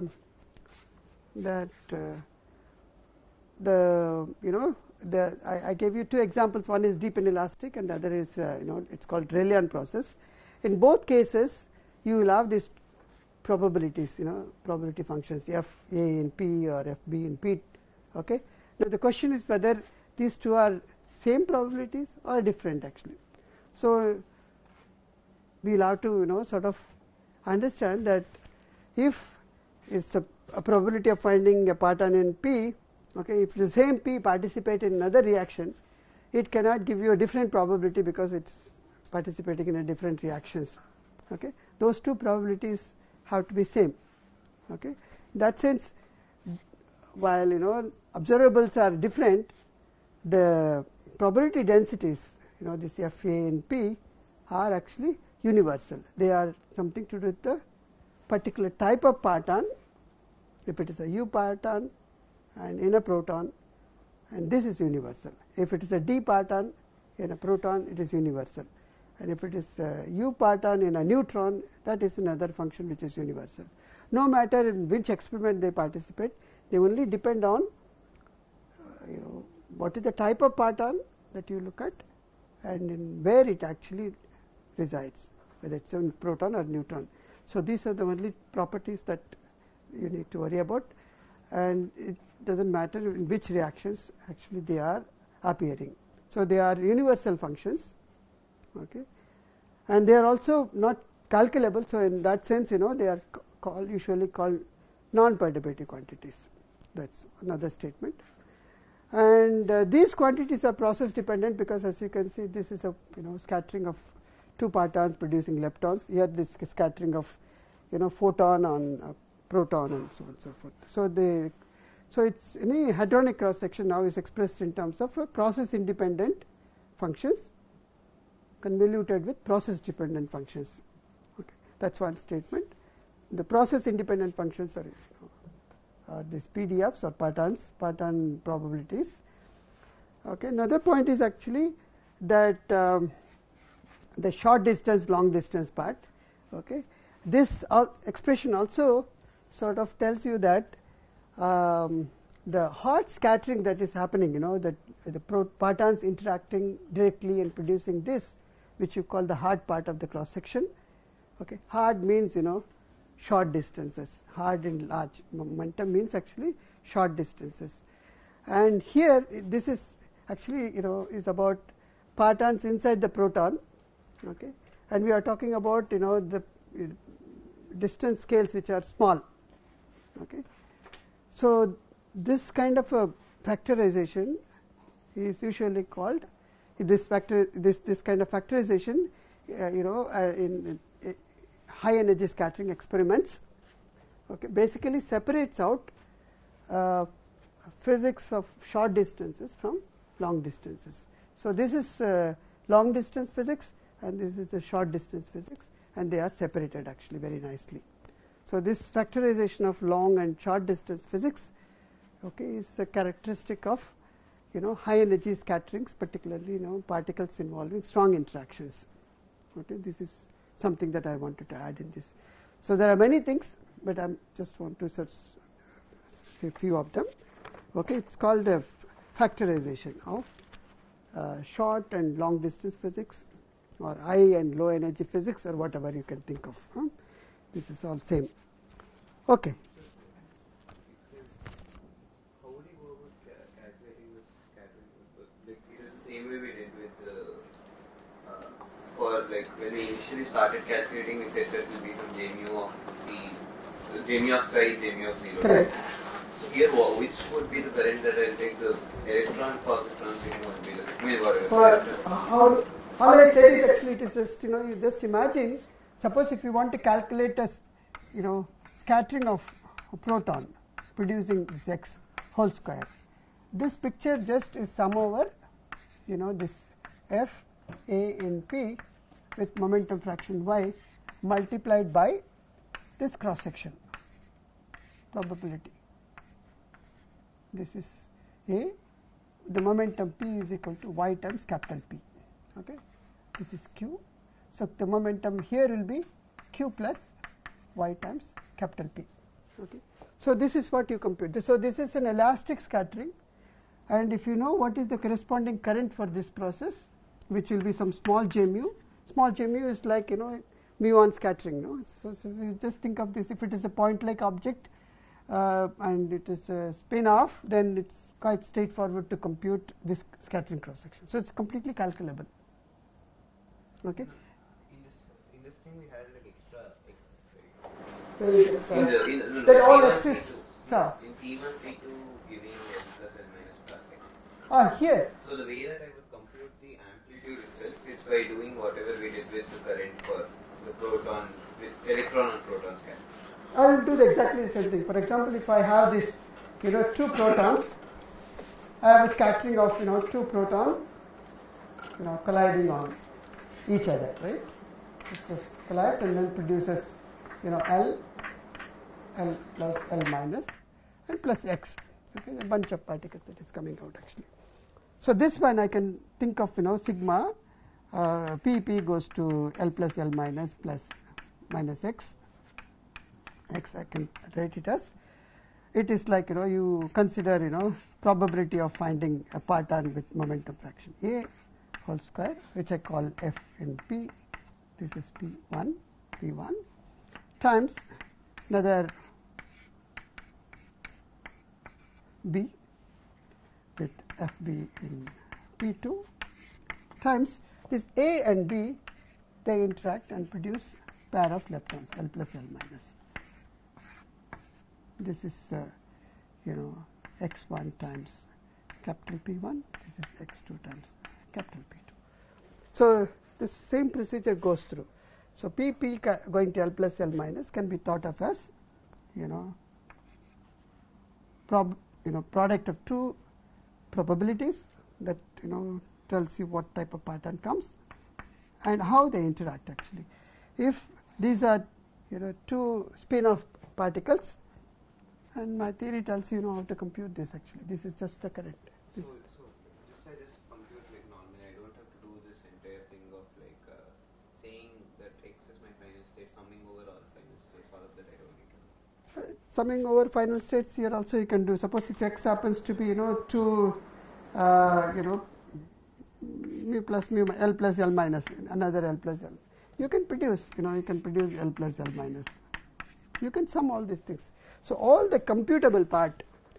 Yeah, I was asking like to get this like all the sum of all possible final states. Yeah. How would you do that? Would you do that like The sum over all final state particles is this sum of taking it, all of them are categorically calculable, order by order.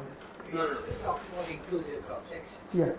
No. So like previously when we did for we wrote that my current omega mu will be like some Fourier integral type. So in order to calculate this, should I do something like that again? No, you won't do such things because you make a big jump here. Once you accept that a scattering of this kind can be expressed in terms of pattern-like pictures. Here you need to. Here there is no sum over all final states and things like that. No, here you are just looking at. I don't understand what you are asking actually. Maybe you are talking about this sum over X actually in the deep elastics. So like here, so in my electron proton scattering, I said I have a bunch of final states, and I summed over all the final states. Correct. Here also I have a bunch of like extra final states that are not the electron. You can do that. I need to do the sum here as well. Yes. So here when I did the sum, I got some like commutator of currents and all of that. Do I need to do all of that business to find out this? Here actually it's not very easy to show that it is the PP scattering can be expressed in terms of some Fourier transformation of some currents. That's not possible. That's impossible. Okay. So you don't proceed in that way actually. It's only for deep inelastic scattering there is a lot of such simplification happen actually. For Drelian or some other more complicated processes, we can't write in terms of some simple Fourier transformation of currents and things like that. So I will have to do it like order. I'll have to just use this pattern model picture. Once you accept this, this picture holds, it should hold for any scattering processes at very high energies. So okay. Like if I have to like take newer and newer X's, I just have to do it like perturbative. Exactly, you do exactly this way that I mentioned. That you just similarly to these PDFs with pattern densities with the pattern level cross section section. That's the formula. So that's the model. Now one has to establish that model is correct actually. Yeah. Simple question. What is this X1 and X2? X1 and X2 are the momentum fractions. Like here, y is the momentum fraction of the pattern in the proton P. Here, because you have two hadrons, there will be two partons, each carrying a momentum fraction X1 and X2 respectively. Correct. Okay. So I'll proceed. We just indicated, one can work out things in detail carefully and get some nice looking formula. Okay. So let me just jump, and then I wanted to show how this separation happens, long and short distance part. I just indicated that this kind of a factorization of, two scales. One is called the hard scale, the other one is the soft scale. Okay, is there a way to show, in particular in deep inelastic scattering, that this separation of scales happen actually? Okay, and in fact, I gave a very, very simplistic picture using special theory of relativity and some manipulations with integrals. Okay, but this can be shown vigorously that the hadronic cross section can be factorized as into long and short distances. Okay, how do I do this? I will again go back to my this old W menu, my friend, which contains lot of informations. Okay, this will be this d4 psi. There's nothing. E power I q dot x psi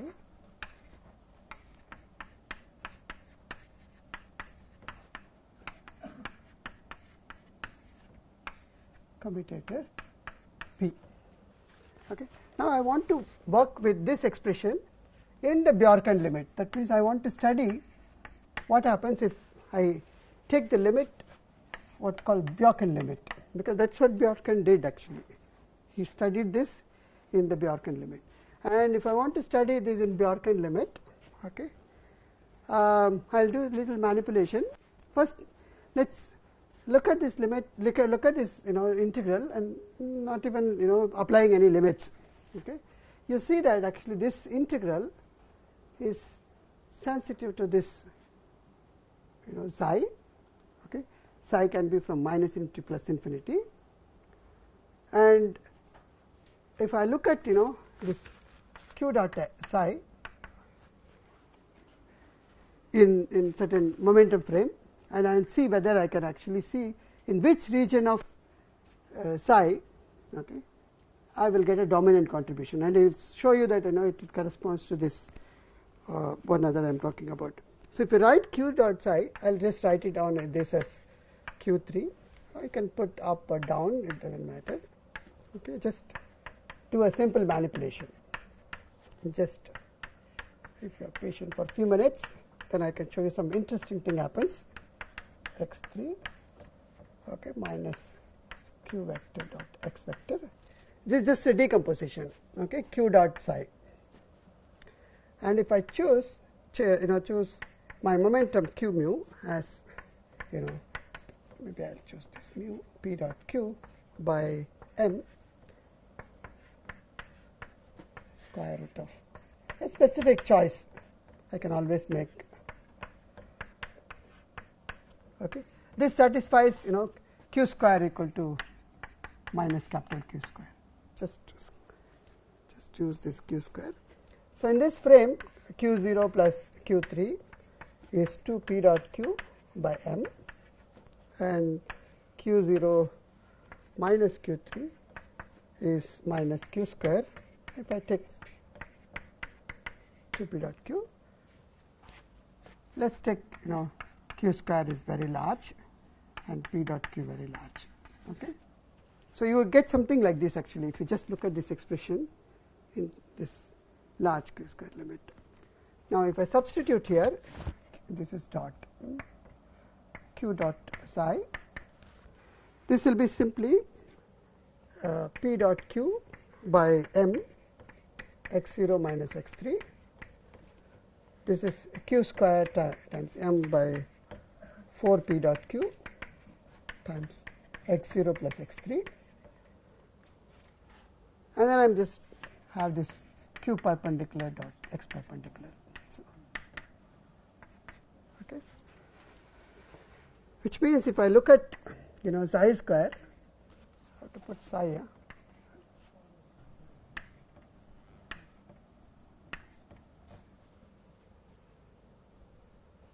Wrongly copying because somebody did not like my x.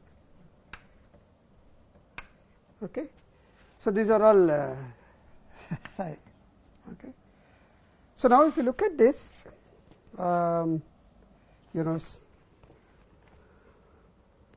psi square, which is basically psi 0 square minus psi 3 square minus psi vector square. Okay, this will be less than or equal to psi 0 square minus psi 3 square, okay, which will be if I calculate psi 0 square minus psi 3, this is basically psi 0 plus psi 3 into psi 0 minus psi 3, and I worked out this how it would look like actually, because this is, if we just put this, expressions, look at this. This is what I am interested in. Okay, this part. Now you see that actually this, if I want this integral to have a finite contributions,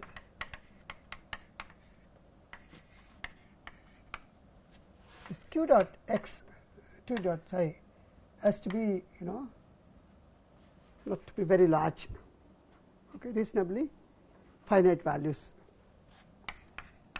Suppose if it is very large, then this exponential will make it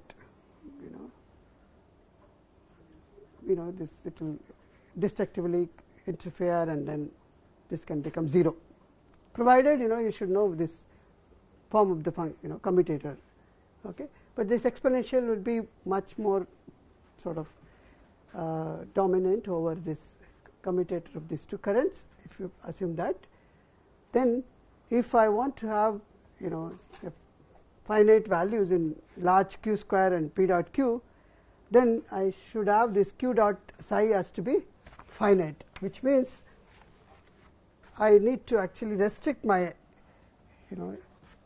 zeta 0 minus zeta 3 has to be proportional to m by p dot q, and zeta 0 plus zeta 3 has to be proportional to q this 4 p dot q by q square into m, okay. If I have such a situation, then my q dot z will be finite, hence this integral will have a finite result. Otherwise, if I take this limit and I keep this arbitrary, then in that limit this integral might actually go to 0, okay, provided this function is well behaved actually, okay. But you will see that in that particular limit that I am talking about, if I want this to be finite, you will see that this will have a very interesting behavior actually. Okay. Is this clear to everybody? So deep inelastic scattering limit, okay, translates to basically p dot q goes to very large and q square goes to very large, translates to these two quantities becoming very small, because a large p dot q means the difference of zeta 0 zeta 3 is to be very close to 0, and similarly this is 0.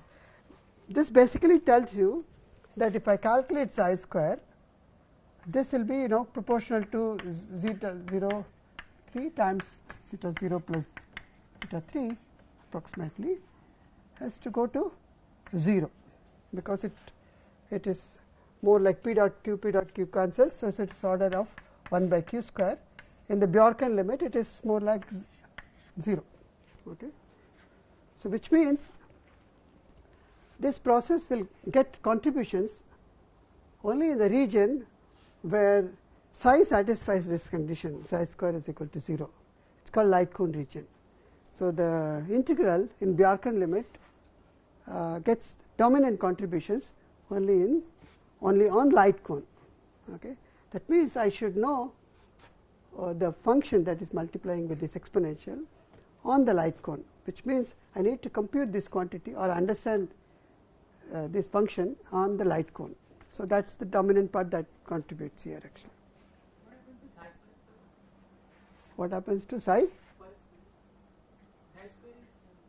Psi square is close, it has to be, if you demand q dot psi is finite, then the psi square has to be close to 0.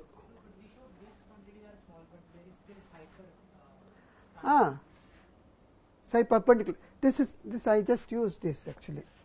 If psi square is less than or equal to psi 0 square minus this, no, this will be always less than this, no, psi perpendicular square. Okay, so this continuation is valid independent of that actually. Okay, that is something. So which basically tells you that I need to compute this. Okay, why that is interesting, this limit. it is interesting because if you ask the question that how this commutator behaves on the light cone, okay, it has a very interesting behavior.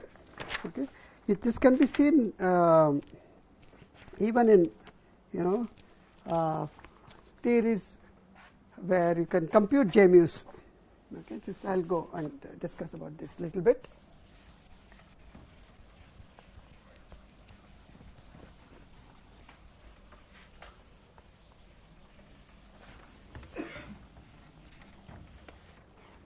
So I need to understand, this J mu of psi,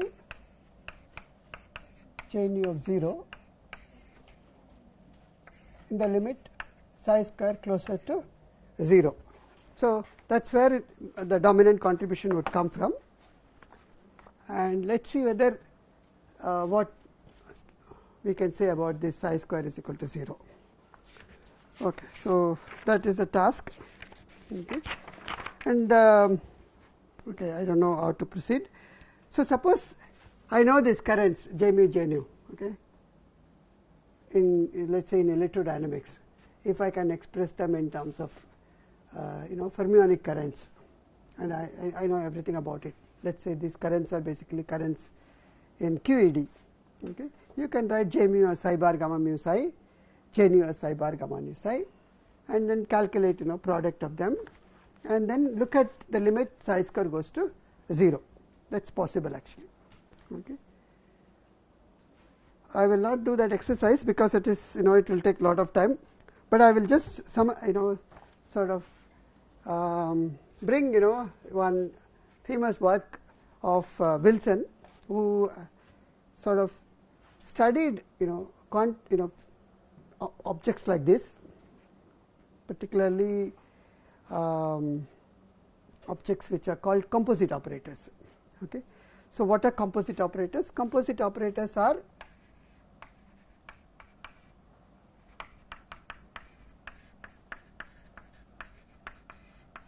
basically product of quantum field operators, or quantum fields.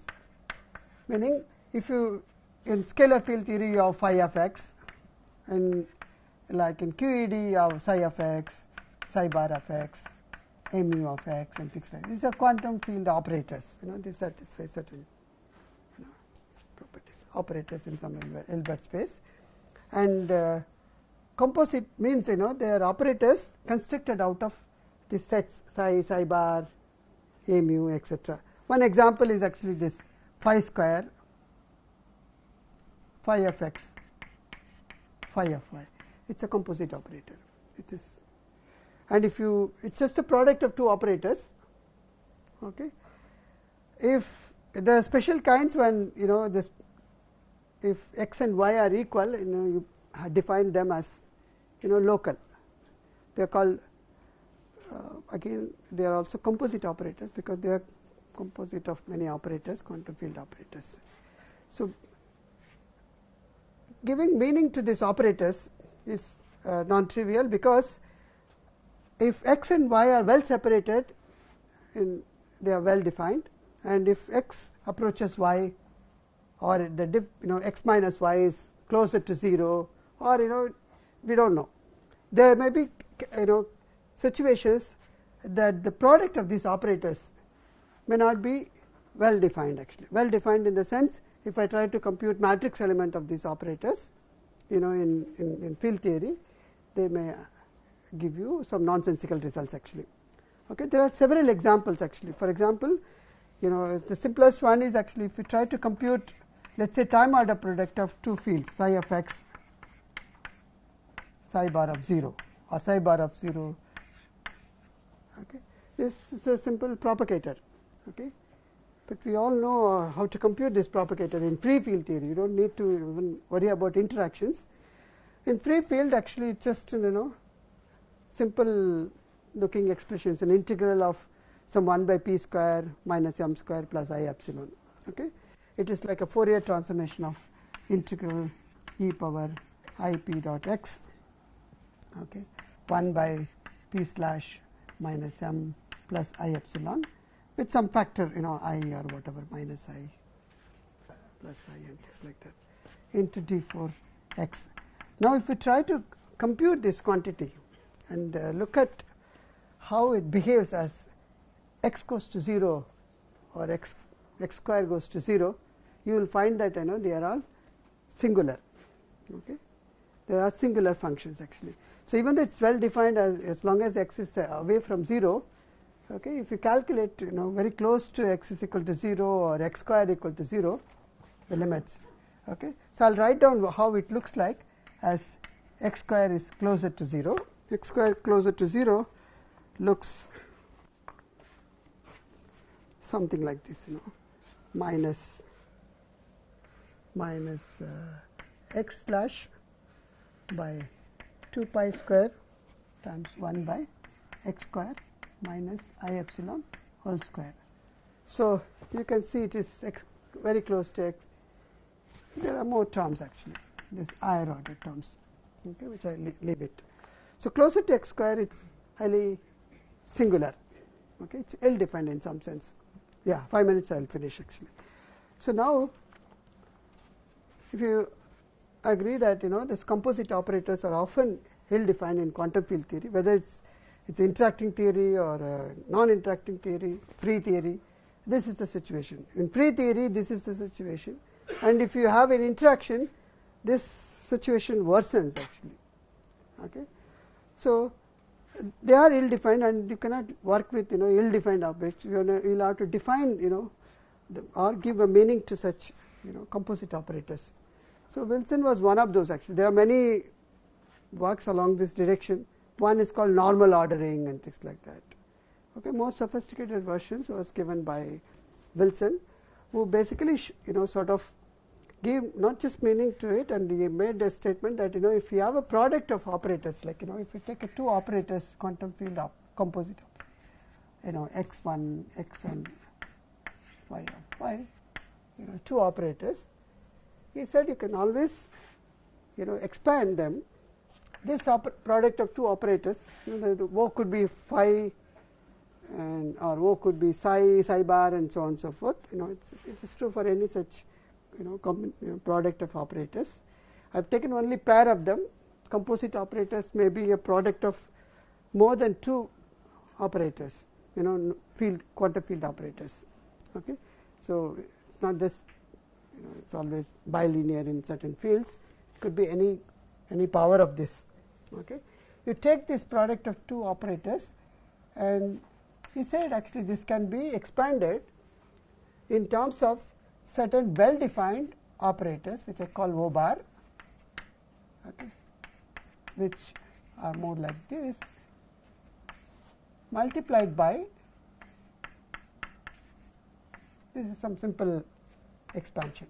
Okay, if this product has singularity as x goes to y, this is it's called short distance expansion.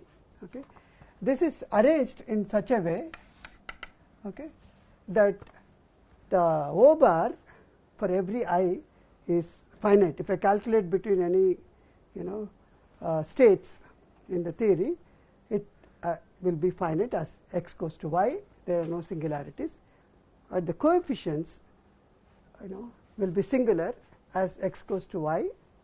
Okay, and the summation is the terms are arranged in such a way that the most singular part appears first, and then so on and so forth.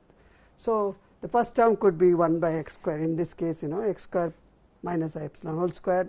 The next one will be 2 will be replaced by 1, and so on and so forth actually. So it could be logarithmic and so on. So the most singular part is here in the limit x goes to y. You can also have expansion of this. This is called short distance expansion. You can also have, let's say, c bar I x minus y whole square, some O tilde x plus y by 2, some combination. Okay, and here it's called light cone expansion, where the distance, light cone distance is going to zero limit actually. Okay, now this is what Wilson proved, and then I think there is a proof by Zimmermann, that this expansion makes sense all that. Okay. So the most singular part is here, but this is the meaning given to product of meaning to composite operators actually. So other than this definition, I don't know whether there are other definitions exist except this normal ordering and so on and so forth. It's called operator product expansion actually.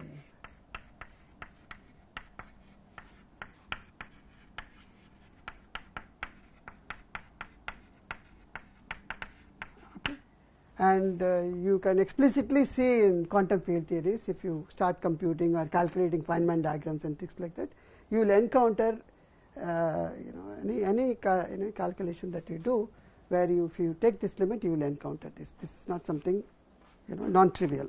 It's just a property of the field theory, and it is also connected to that defining two field operators. See all these ultraviolet divergence that you see.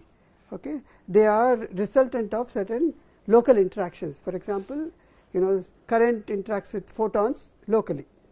Okay, so because of this local interactions, you have what's called ultraviolet divergence. So it's a reflection of that. Similarly, here there is also it's a product of two operators, a mu times j mu, defined at the same space-time point, and you have divergences. You know how to deal with those divergences, ultraviolet divergences. These are not operators that appear in your Lagrangian that you need to worry about it, but in field theory admits such operators.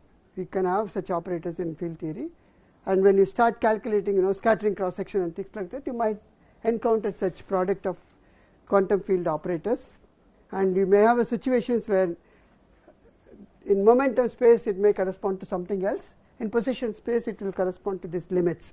Okay, these are not some situations that do not arise, but they are part of any scattering observable quantities.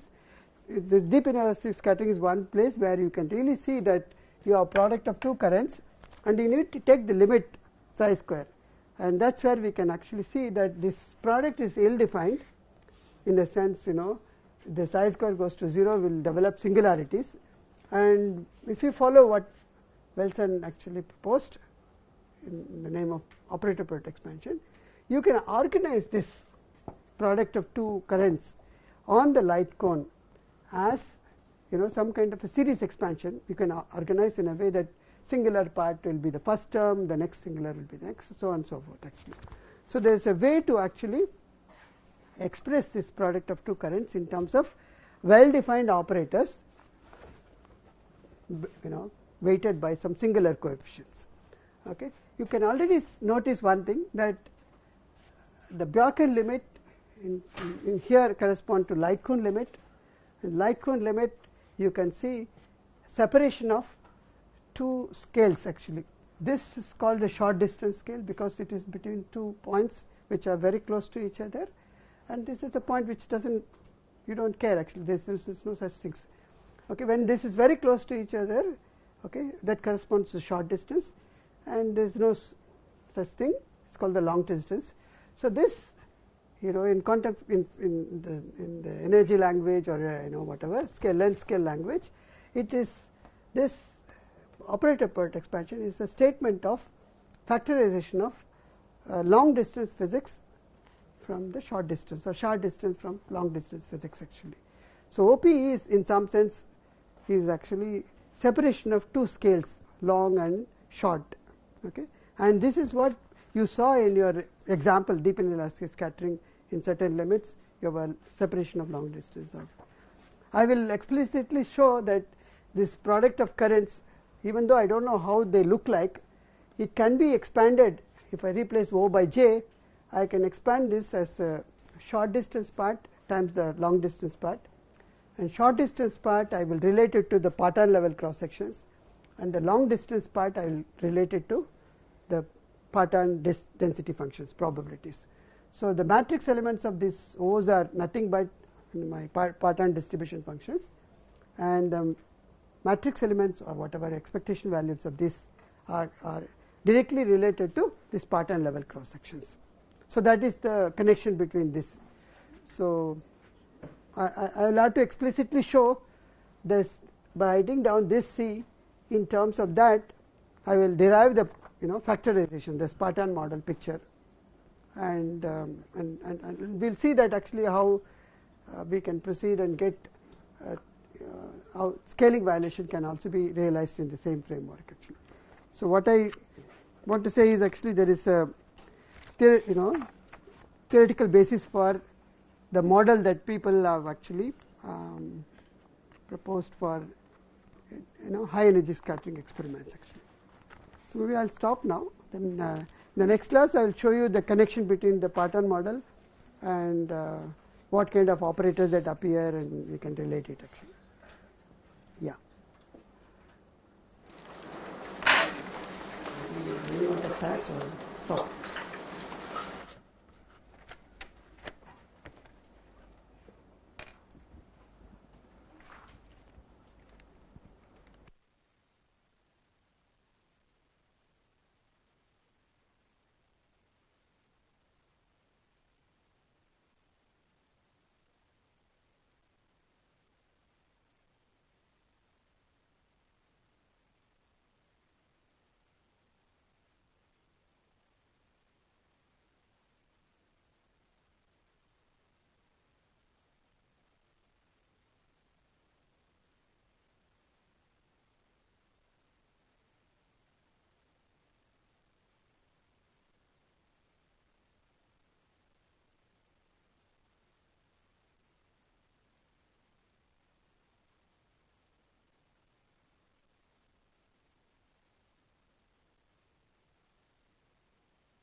We are live already? No, not yet.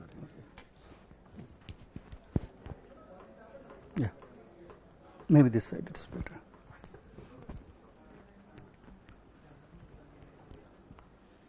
Okay, thanks. You can hear me?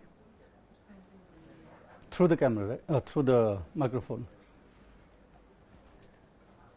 You're hearing me through the microphone. Okay.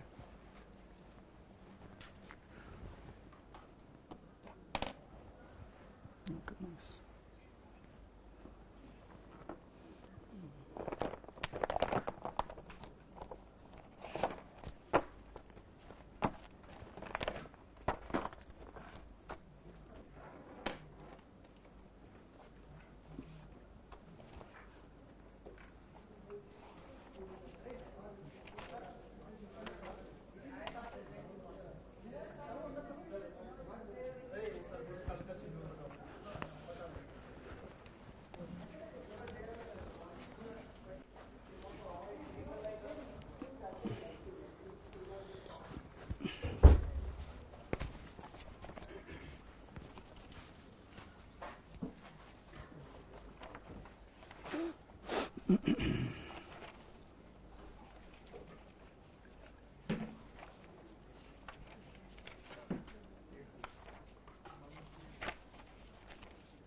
Okay.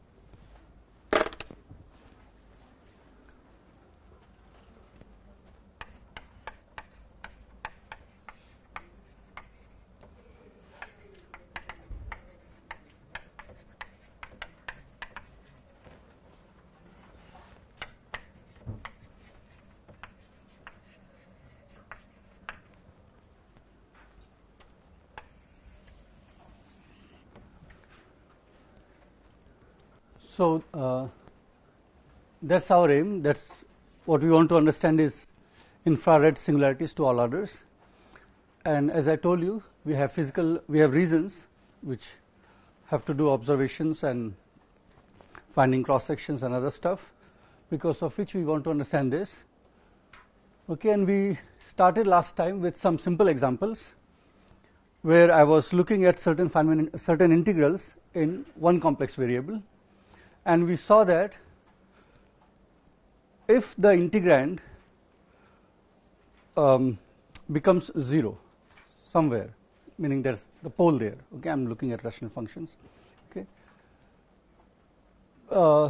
and if that pole were to migrate to the contour of integration, there is no issue because you can deform it.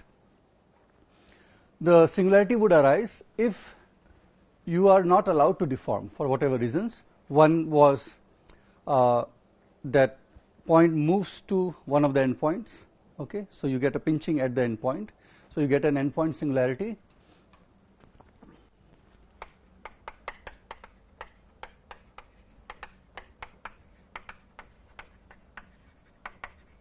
Okay, meaning the place where the denominator is 0 of the integrand has moved to the endpoint. Okay, and we saw what kind of singularity you get. So we took a detour around z equal to let's say one of the endpoints is z equal to 0. You make a detour around z equal to 0 in the z plane. That told you that after you make a full circle, you return back to the same point z. The function changes by a finite amount. Okay, and that amount by which it changes is same each time you make that circle in the z plane. Okay, and that is what told us that the kind of singularity that you have is logarithmic. Okay, and that we also saw through a explicit example. So your endpoint singularity is going to give you that kind of behavior if your the integrand was like what I gave you. Another possibility is a pinch singularity. Okay, so you have your contour. You may have a point at which the denominator is 0 or the integrand is singular, a fixed one, and the z, which leads to a pole here in the omega plane, is moving such that it drags your contour and eventually pinches it at that point A. That's another example we saw, and that's the case of a pinch singularity, and also we looked at the kind of singular behavior that you get. Okay. So here the example that I gave you had 1 over omega minus A times omega minus Z, and we saw that you get, of course, the branch points at 0 and 1, but also there were poles in sheets other than the principal sheet. Okay. The pole was absent on the first sheet. And then the third example was of pinch at infinity. Okay. Which I showed you by doing a transformation omega to 1 over, I don't remember the variable name, y. Okay, and we saw that at y equal to 0 you have a singularity, and I hope you went back and thought about it, that corresponds to your contour being dragged to infinity as you are trying to avoid the incoming pole, which is going towards your contour. So that's all that we did last time.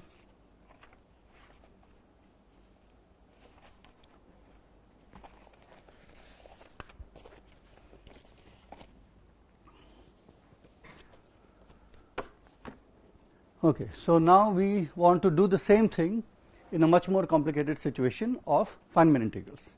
Okay, and I am not going to restrict the analysis to any particular loop. I want to do the analysis at all orders. Okay, so what do I want to know? I want to know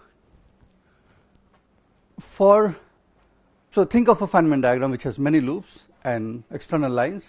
You have momenta that are entering in or exiting, whatever, P1, P2, P3, and so on, so forth.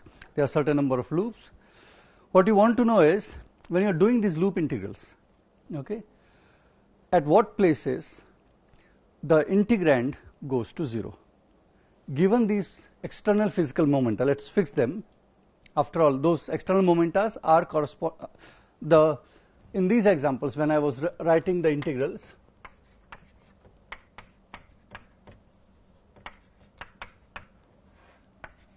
okay, and when I am going to write Feynman integrals, I will write down the expression. These omegas correspond to loop integrals, okay, and the z will correspond to the physical momenta, external momenta. As you change the external momenta, the location where the denominator is 0 would change. Is that fine? There is the same parallel. So let me first set up the notation and then we will proceed.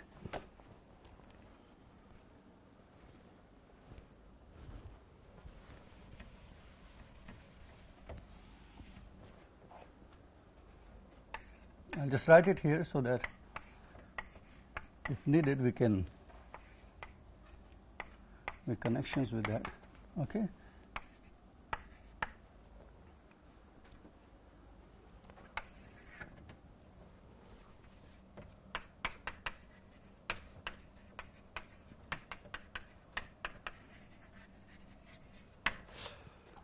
So I believe all of you have done Feynman parameterization. Anyone not? Okay, good. So I don't have to say a lot. So you have some Feynman integral. Okay, let's first take a simpler one. Just one loop. That's external momenta. Okay, you can take whichever way, this way or that way, does not matter. K, I will use K or Ki's to label the loop momentum variable. Okay, so that's K.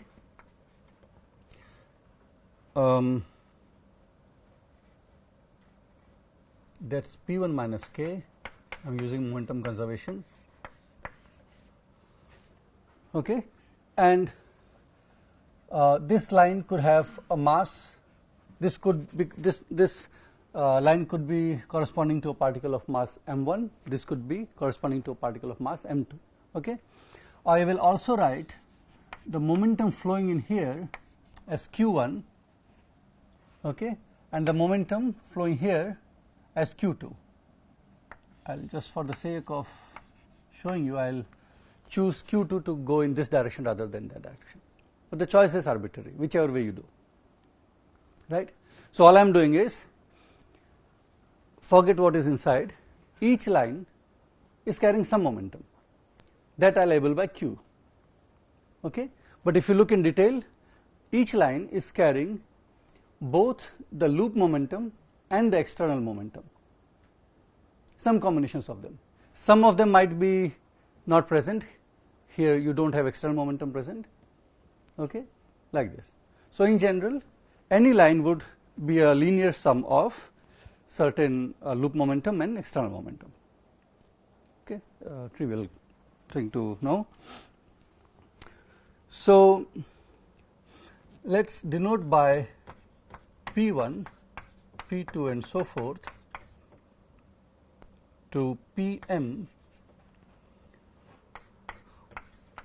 all these external momenta. Okay, in this case P1 and P2 only. So I'm okay, and by K1, K2 I will denote the loop momenta, and let's say I have L number of loops. Something wrong? Yeah, that is fine. Yeah. In here P2 has to be P1, but that will come out of momentum relation. Okay.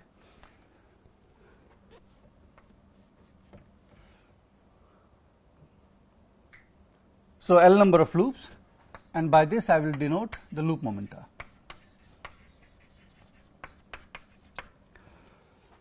And let's suppose you have a diagram which has n number of internal lines.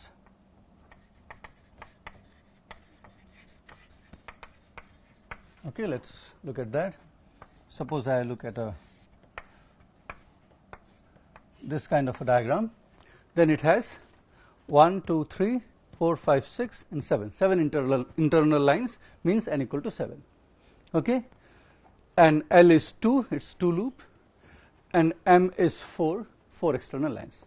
Okay, that's the notation. And as I said, each of these lines will be labeled as Q. So Q1, Q2, but you also have to choose a direction, right? You may choose it to be this way or that way, whatever you like. So Qj denote momenta of internal lines. Okay. So the notation is this: I am looking at a Feynman diagram which has m external momenta pi. Okay. Good. So let's write down an expression for Gm. So when you write down the expression for such a Feynman integral, Feynman diagram, for each loop you will have a variable k, jth loop will have variable k, j, and you will have an integral over kj. Okay, and then you will be writing the propagators for each of these.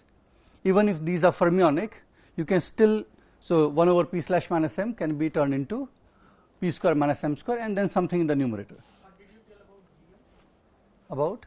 GM? That's just the name for the Feynman diagram, which has m external lines, and the momenta, external momenta, are labeled as pi. That's the notation for denoting the Feynman diagram. Is that okay? So each of the propagators in here I will just write as 1 over qj square minus m square, because q's are the ones which are labeling the moment, okay, of these lines. So, and also I will introduce a Feynman parameter for each line, okay, and then combine them to write the integral. So I'll just remind you before I write this expression how to do that. So if you have some n number of denominators, okay, carrying those propagators, then I can combine all of them using Feynman parameters.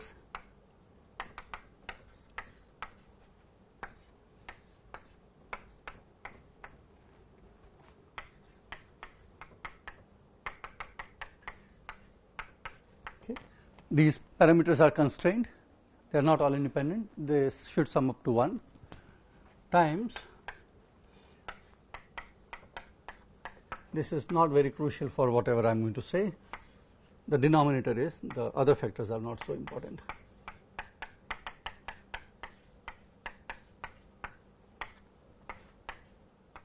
You have n of these, so that is why it is raised to power n. Okay. So that is what I will use and write the expression of GM pi. So Feynman diagram with, sorry, yeah. So if you have 1 over p slash, see, fermionic lines will bring those, or vertices will bring those, right? They do not.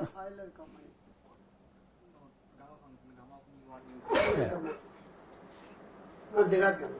You are not talking, not p slash. You are not talking about your number gamma. Yeah, gamma is E. nu 1, nu 2, so gamma function. Euler. Any number doesn't matter to me. See, numbers sit outside of the integrals, right? So they are sitting outside, they don't bother us. Does that answer your question? So GMPI is product of these sides, product of all these. So J equal to 1 to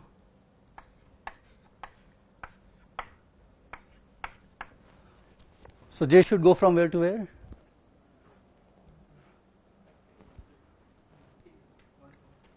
To n. There are n internal lines. For each, I have introduced a parameter alpha j. Okay, so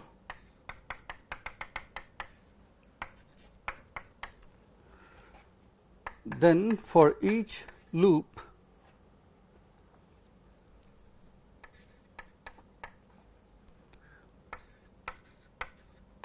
I have to do the loop integral over the corresponding loop momentum KL.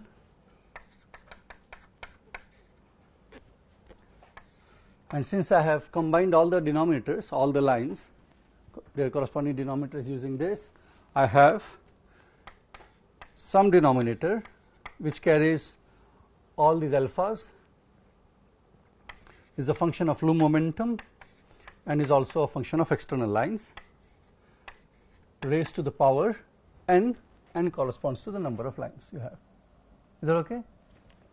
Times some numerator that you will have, which also contains those numbers that you are thinking of.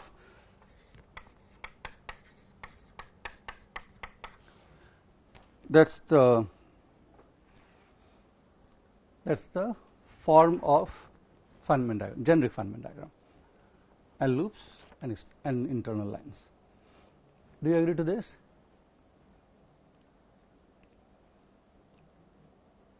Do not hesitate to ask.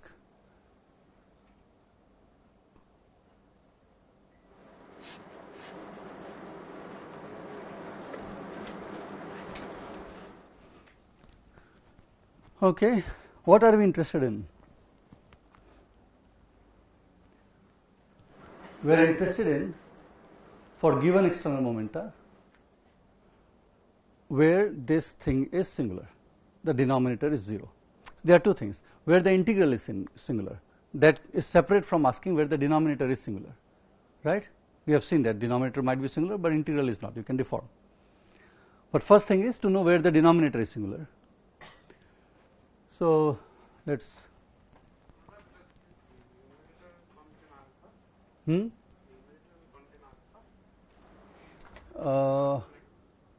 yes, it will. So you have see, you have used this, right?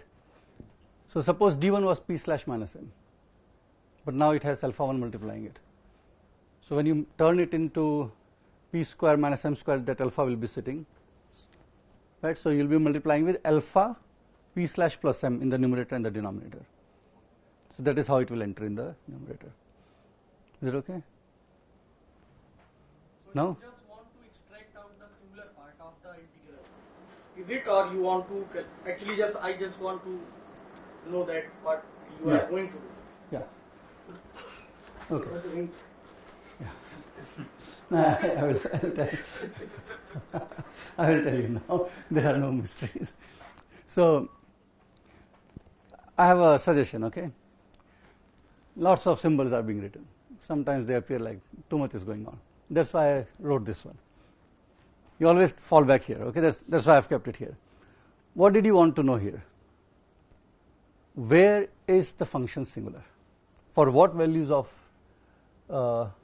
z, this is singular, right? So, you'll keep falling back here whenever you are thinking that there is a fancy thing happening there. Is that okay? So, I want to know when it becomes singular, what are the conditions under which this integral will be singular, right? And of course, yeah, so that's what I'm going to figure out. So, your first requirement is that the denominator should go to 0, okay?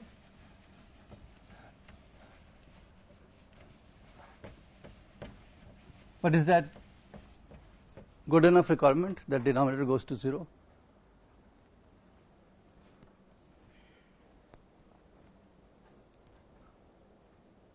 If you answer this, our job is done. We are very comfortable. Everything you will follow. You understand, right? For this to be singular, denominator should go to 0. Otherwise, it's an integral over several variables, and it's some contour, and it will give you a finite thing. Okay, I'm not worried about the loop momentum going to infinities. Those correspond to UV divergences, and let's say we have done renormalization. We have taken care of all that. So, I'm not worried about singularities coming from those configurations where loop momenta are going to infinity. Okay. So, if that is left out and taken care of, what remains, the condition that needs to be satisfied for this integral to be singular is the denominator is 0. But is that sufficient? Huh? Singularity, so the numerator is 0, so it could be removable. Okay, let's say numerator is not 0. You go back here. Don't forget, there is a reason why we did this first.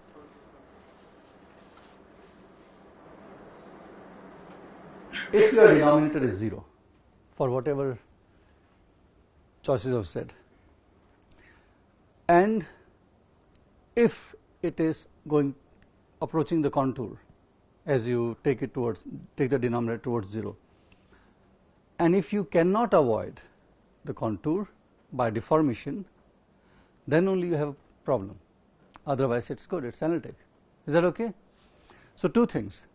I need to find out, I need to have d equal to 0. Okay? The integrand should be singular, 1 over d should be 0. Second, I should find out the conditions for these contours. Which contours? You have one variable d alpha 1, another alpha 2, alpha 3, all these are contour integrals.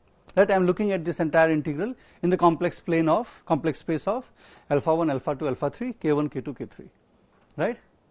So, I should see where d is 0, and on the top of it, that contour deformation cannot avoid this pinching. Is this clear? That's all we are going to do. If not, then I can spend a few more minutes and again repeat it. So, that's all we are going to do. Okay.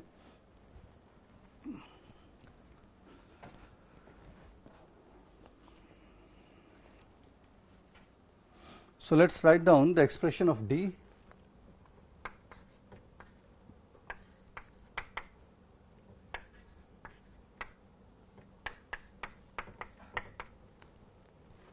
It will be what?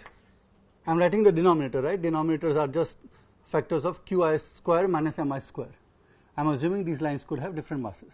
Okay. So, take qi square minus mi square and multiply with that alpha, I want to write j, alpha j, that's the Feynman parameter, okay, and sum over all the lines. J runs from 1 to capital N. There are capital N number of internal lines. Do you agree to this one? Okay, that's what you'll have in the denominator, where the momenta that are running in these lines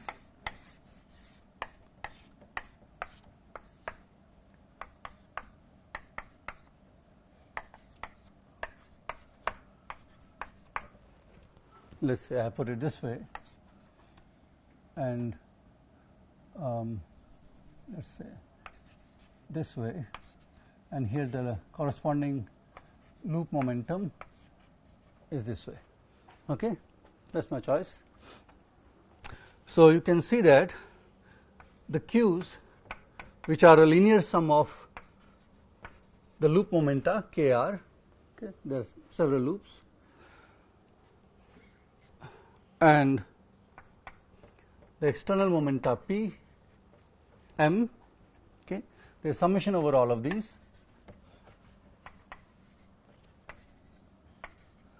but whether you have a plus sign or a minus sign depends on whether Q is in the direction of K or not. You understand this? Or the coefficient could be 0. Maybe you are looking at 10th loop, and the momentum corresponding to the first loop is not there in the 10th loop. Okay, so this coefficient could be 1 if they are in the same direction, could be -1 if they are in the opposite direction, or 0 if that momentum does not appear. Okay, same for this one. So I'll write eta j r for that matrix which takes values 0s and 1s, and beta j m. So these are the coefficients. So as I said, eta j r and beta j m take values +1, -1 or 0, okay, and which ones are taken is what I just described to you. Is that okay?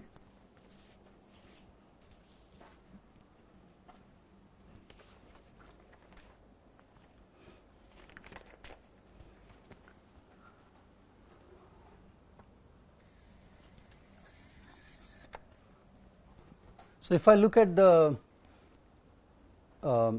see there f of z, there was only d omega, right, omega. Your integral was in this plane of one variable omega. Okay, that was your plane. How many you have now? N of these, L of these. Something is missing or not? Yeah. So correct. N of these and L of these, and each one of them is d times, right? So when I say k1 mu, it's basically k10, k11, k12, k13. Okay, 4 momenta. So you have the dimension of that space omega in this case is d times L goes from 1 to L, right? L number of loops. D times L plus N, is that okay? -1, because you have a constraint, delta function. Not all of them are independent. Okay, so one less. That's the dimensionality of your omega space now. Let me write it omega. That's the omega space in which all these integrals are being done. Okay. So let's fix our PIs. PIs are equivalent of the Zs, which I will change, okay, and ask where D vanishes. Okay, I'll just write D. Okay, let's say D is equal to 0 on a set S of these points.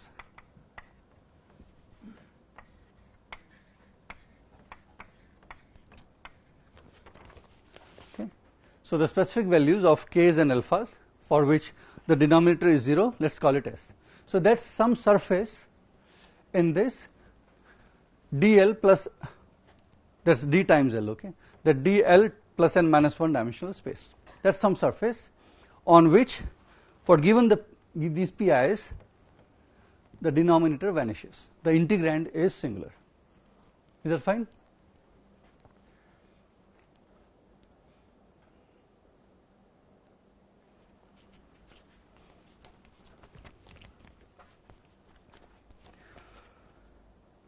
Okay. Now, will if your moment, if all these variables are on S, will you have a singularity?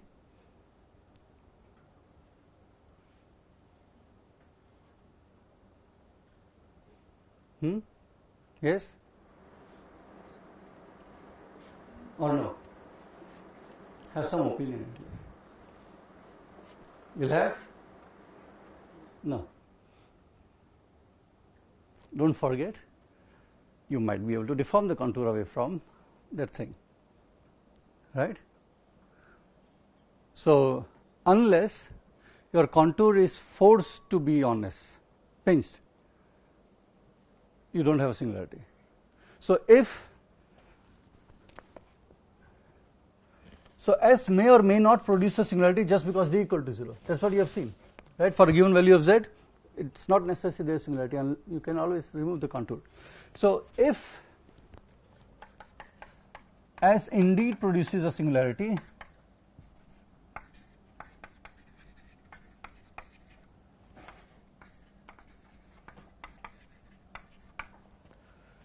then it is called a pinch surface.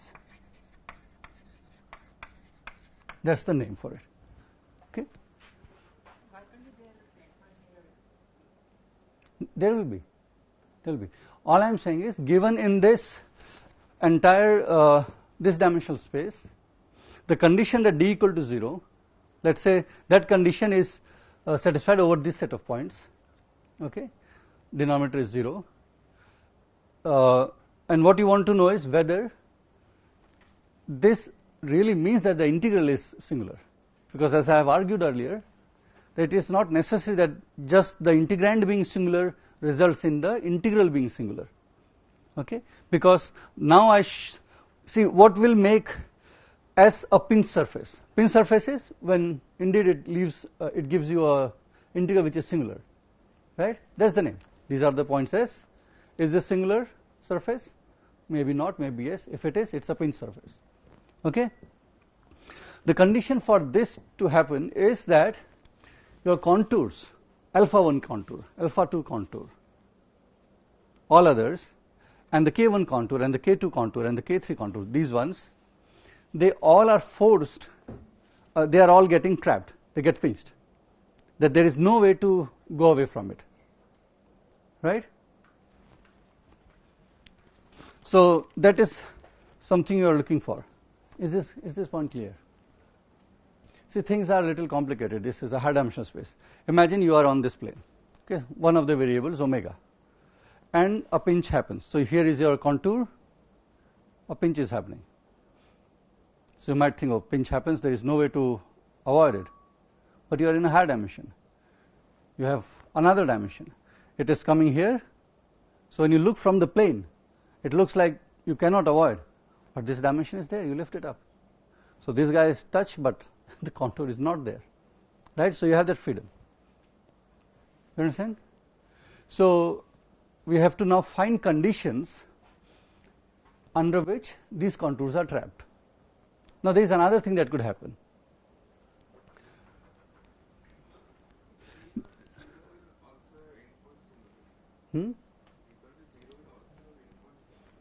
Yes, that's which kind of trapping will keep you on the surface is different from that question whether that surface can be avoided this way or not.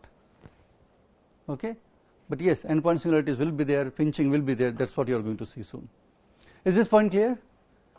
Okay, forget the details. We are just still doing that part. Now, something else can happen. It's not necessary that all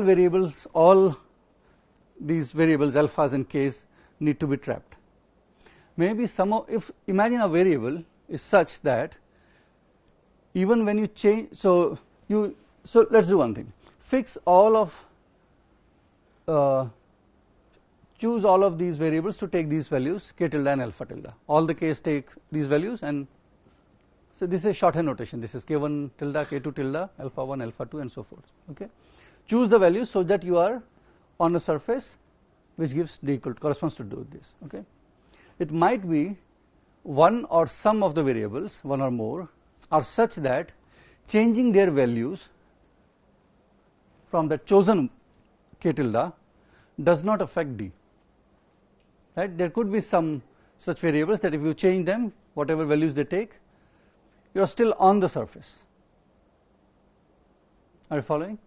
That can happen, right? So imagine you have your surface S, and surface S is such that the plane of one of the variables is along it.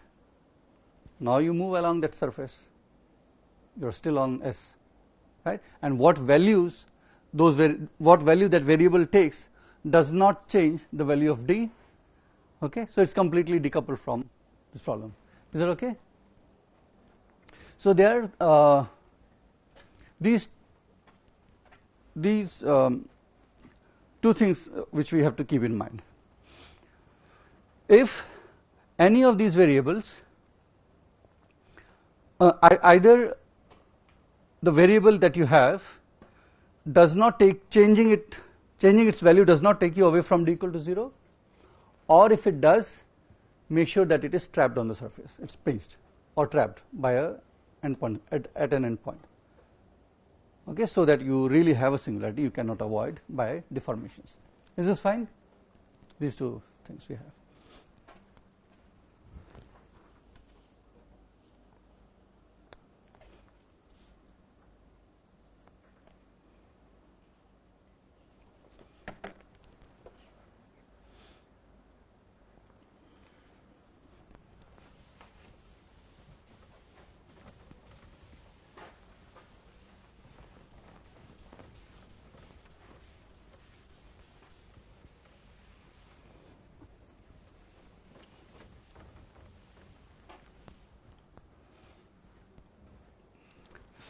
So our set omega is all these number of variables, alphas and k's.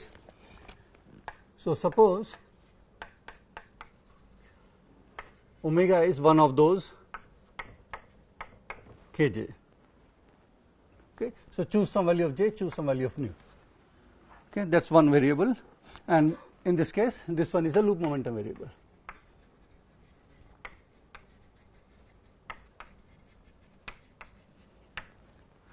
Now the denominator, the d that you had, that's the shorthand for whatever was written earlier, okay, times the delta function.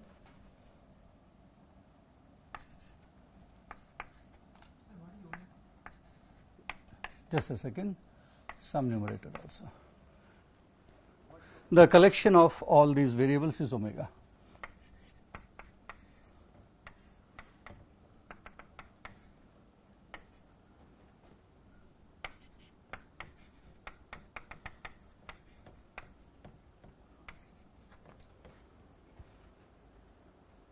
Is that okay? So suppose I take one specific omega, you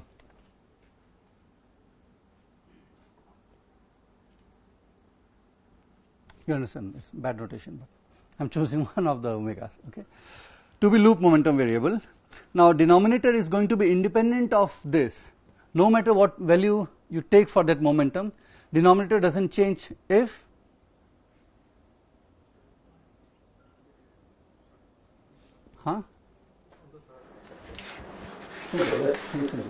you have a denominator. Remember the d has each line q square minus m square multiplying an alpha.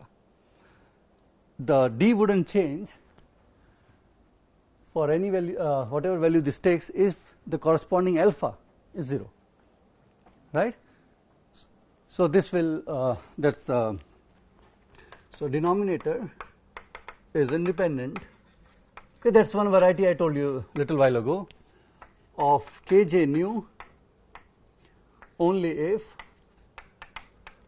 alpha s is equal to 0. That's not strong constant, that's alpha, I'm labeling by s, for every line s in the loop I, in the loop j. See, the momenta kj's will appear only in the loop j, right? They wouldn't appear in other loops. Okay? So, if you take all the lines that are within that loop, and if all those alphas multiplying those lines are 0, then this kj nu changing its values wouldn't change the value of d, and if you had chosen some specific value of k, so values of other variables, so that you are at d equal to 0, you will remain there, right, because the value wouldn't change. Delta function constant, some should be 1 that is not affected. Yeah, it will affect. I'm going to come to that, but yes. If you take, here itself actually, if you take all of them 0. No, not all of them. For that particular loop, there are many other alphas still. Yeah, some of them are 0, let's say. Yeah. So the denominator should go to 0. No, that's not what I'm saying. I'm saying, I'm telling about that variable, okay, which does not, I mean, changing its values does not change the value of d. So what? Alpha does not change. No. Sorry, I'm not. Okay, I'm saying, suppose you choose one of the variables to be the loop momentum variable. Okay.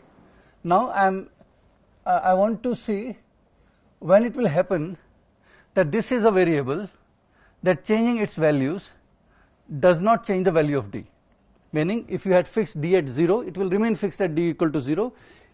If you start changing these values, but keeping fixed the other values of the variables, such that they were the ones which were forcing to d equal to 0. Okay, so maybe simpler sentence. Let's say you choose values of alpha 1, alpha 2, alpha n, k1, k2 up to kn to be something such that d is equal to 0. Okay, so you have written down all those numbers, d equal to 0. Let's say I choose one of the variables and ask whether changing its value from these chosen ones will take you away from d equal to 0. It might be that this variable is such that no matter what value you take for it, d still remains 0, and that will happen if the line that corresponds to that momentum kj is multiplied with alpha j, where alpha j is 0. Because since alpha j is 0, that entire thing is 0, and no matter what value you take, it's always 0. So that's one such variable. Is that okay?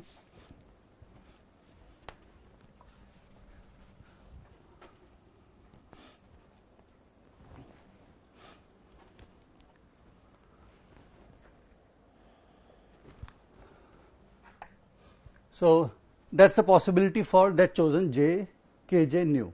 Okay. If d is not independent,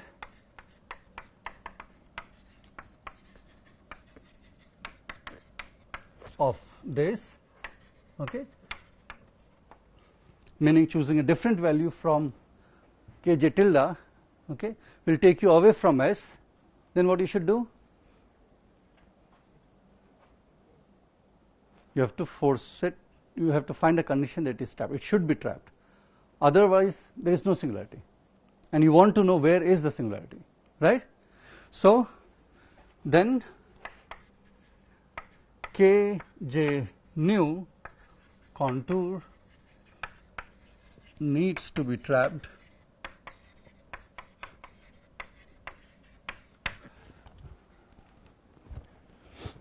Do you agree?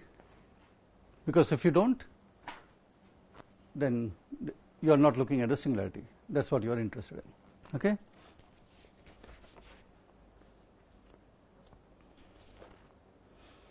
Okay. So let's look at loop momentum variable. And as I said, there is nothing about endpoint singularity in this case, because endpoints are at infinity, right? The loop momentum integration runs from minus infinity to plus infinity, and those configurations are related to UV divergences, large loop momenta. Okay, but that is not what I am looking at. I have done renormalization, so I am not expecting any singularity to come from those values.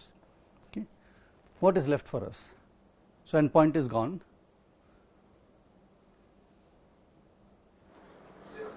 Is alpha. Alpha. No, not alpha is separate variable. I am looking at the loop momentum variables. It might get pinched, but why will it get pinched? For pinching, you have to have two poles. Now your denominators are quadratic, right? You have q square minus mi square. Q is made up of the loop momentum. Okay, so you can write that. So choose one of the case, kj, that's quadratic in kj. The entire denominator is quadratic in kj. You can write it as a product of two factors, right? Kj minus, let's say, z1 kj minus z2. Okay. Now, if these two roots of the kj, you choose one of them, then the yeah. So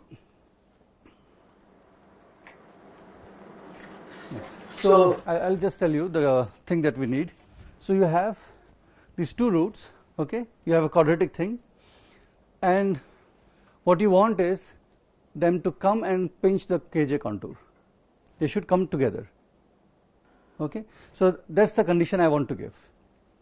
So since it is quadratic, you factor it like this one, the way I said, kj minus z1, kj minus z2. Take a derivative of this. This will give you sum of two terms, right? Kj minus z1 plus kj minus z2. Now, unless both of these z1 and z2 are equal, okay, you will not get a 0. You understand?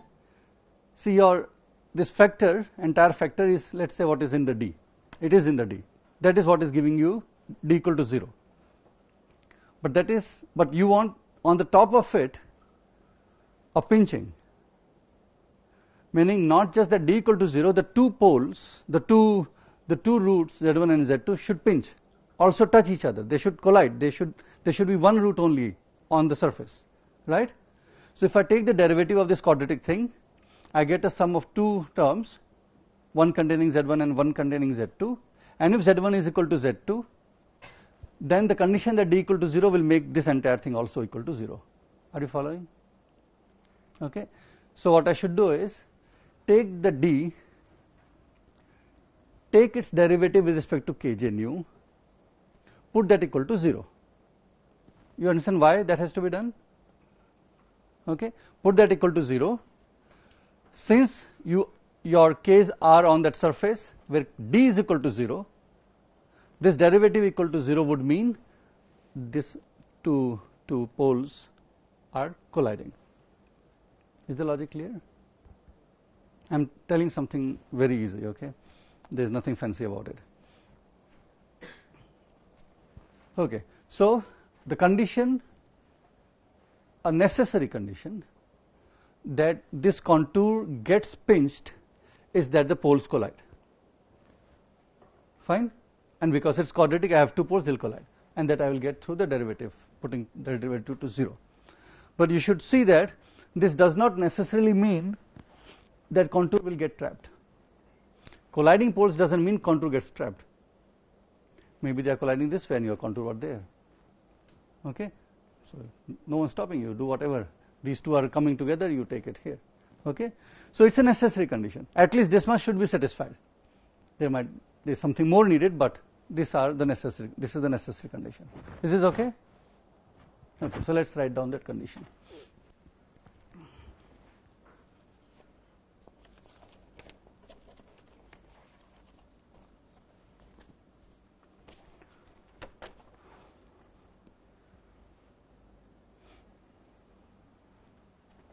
What happened?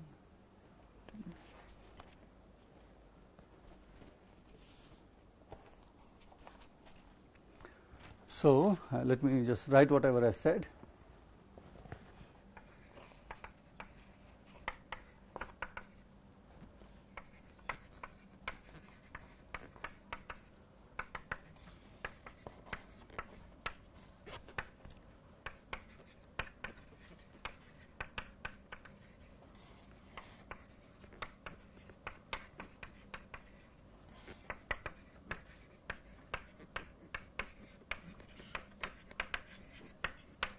So what's the condition for the poles of kj mu to collide and potentially trap the contour?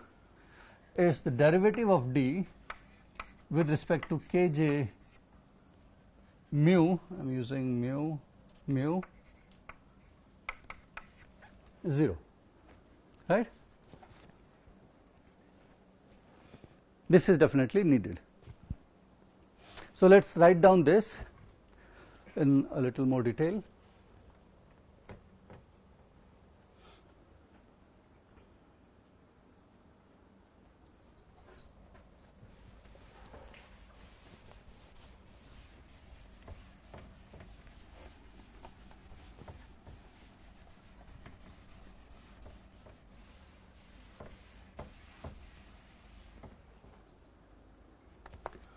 So what is the expression of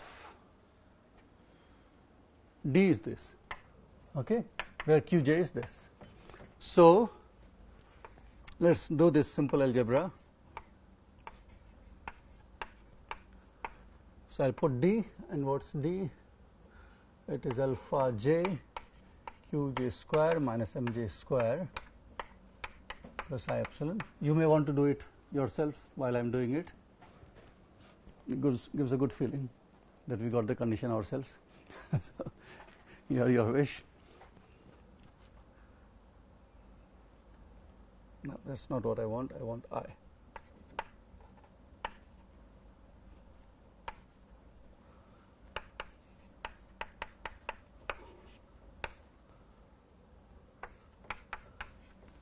Okay, agreed. That's what I just argued.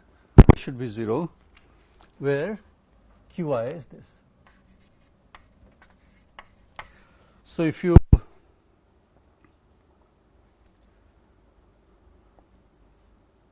okay, here right is over. What happened? Sum is over all the lines, right? But not all the lines contain the momentum kj. Only the one which is specific, the loop j contains kj. Okay, so only qi that belong to loop j will contain the loop momentum. This is important, will be useful, kj. So let's do the derivative. So you put here, see this, since the derivative with respect to k, this does not matter. Okay, this will not be relevant. So you take a derivative and you will get, let me do it, I summation over I, where I belongs to loop j, okay, and then you have alpha I 2qi nu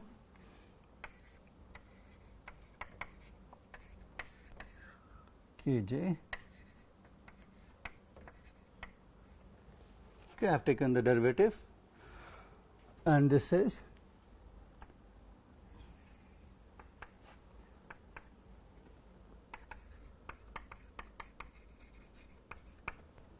so this will give you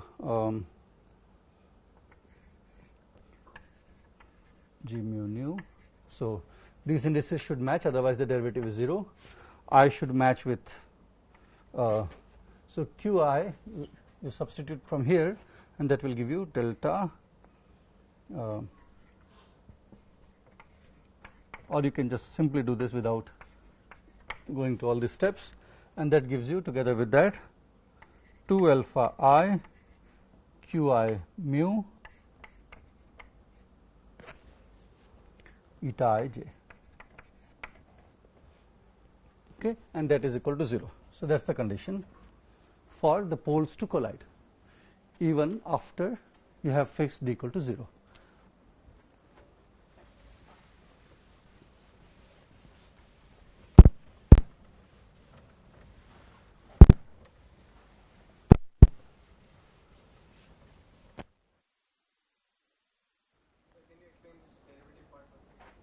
This one.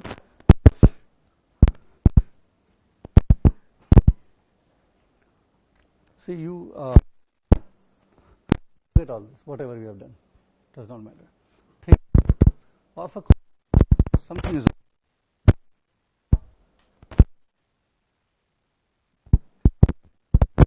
hello.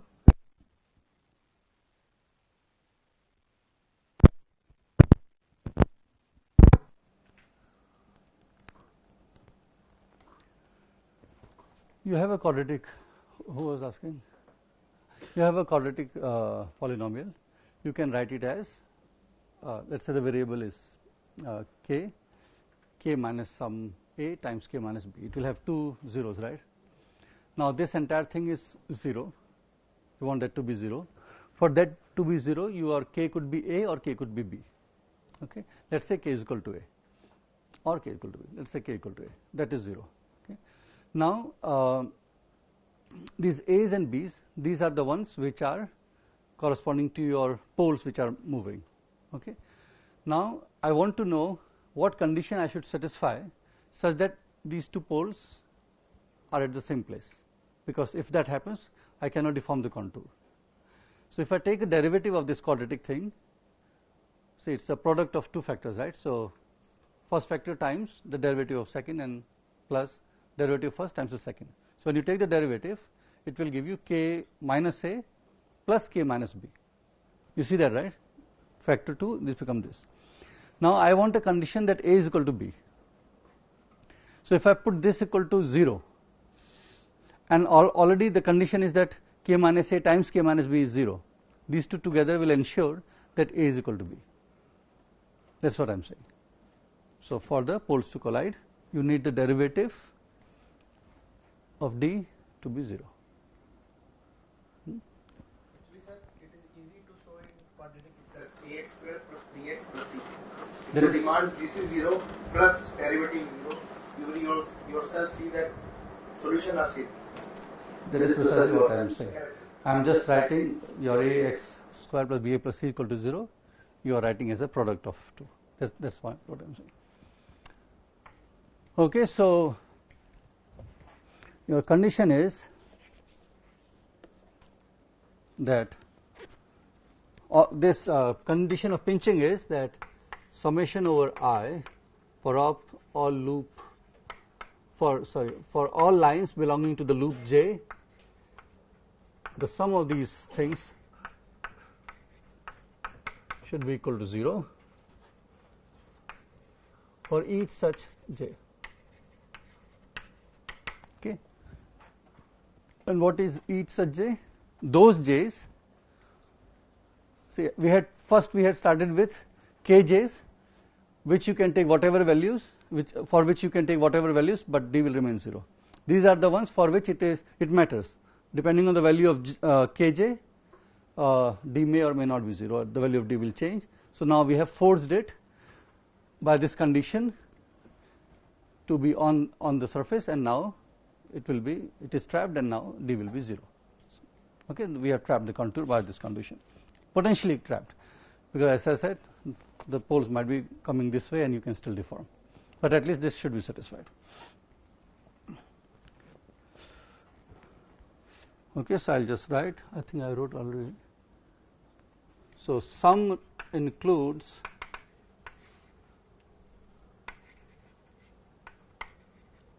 all the lines I through which loop momentum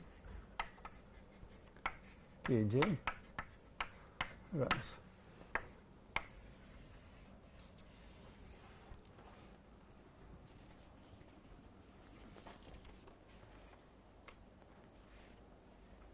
Is that okay? You agree? Some of you might already recognize this expression. If you have, okay, it's okay if you don't. If you had studied the subject, then you would recognize. Otherwise, it's new. So let's do the same exercise for now alphas. I talked about k's. Okay, took the both cases where kj does not matter and where values of kj matter, and I found this condition to be satisfied. Now let's repeat the same exercise for the Feynman parameters alpha. Okay.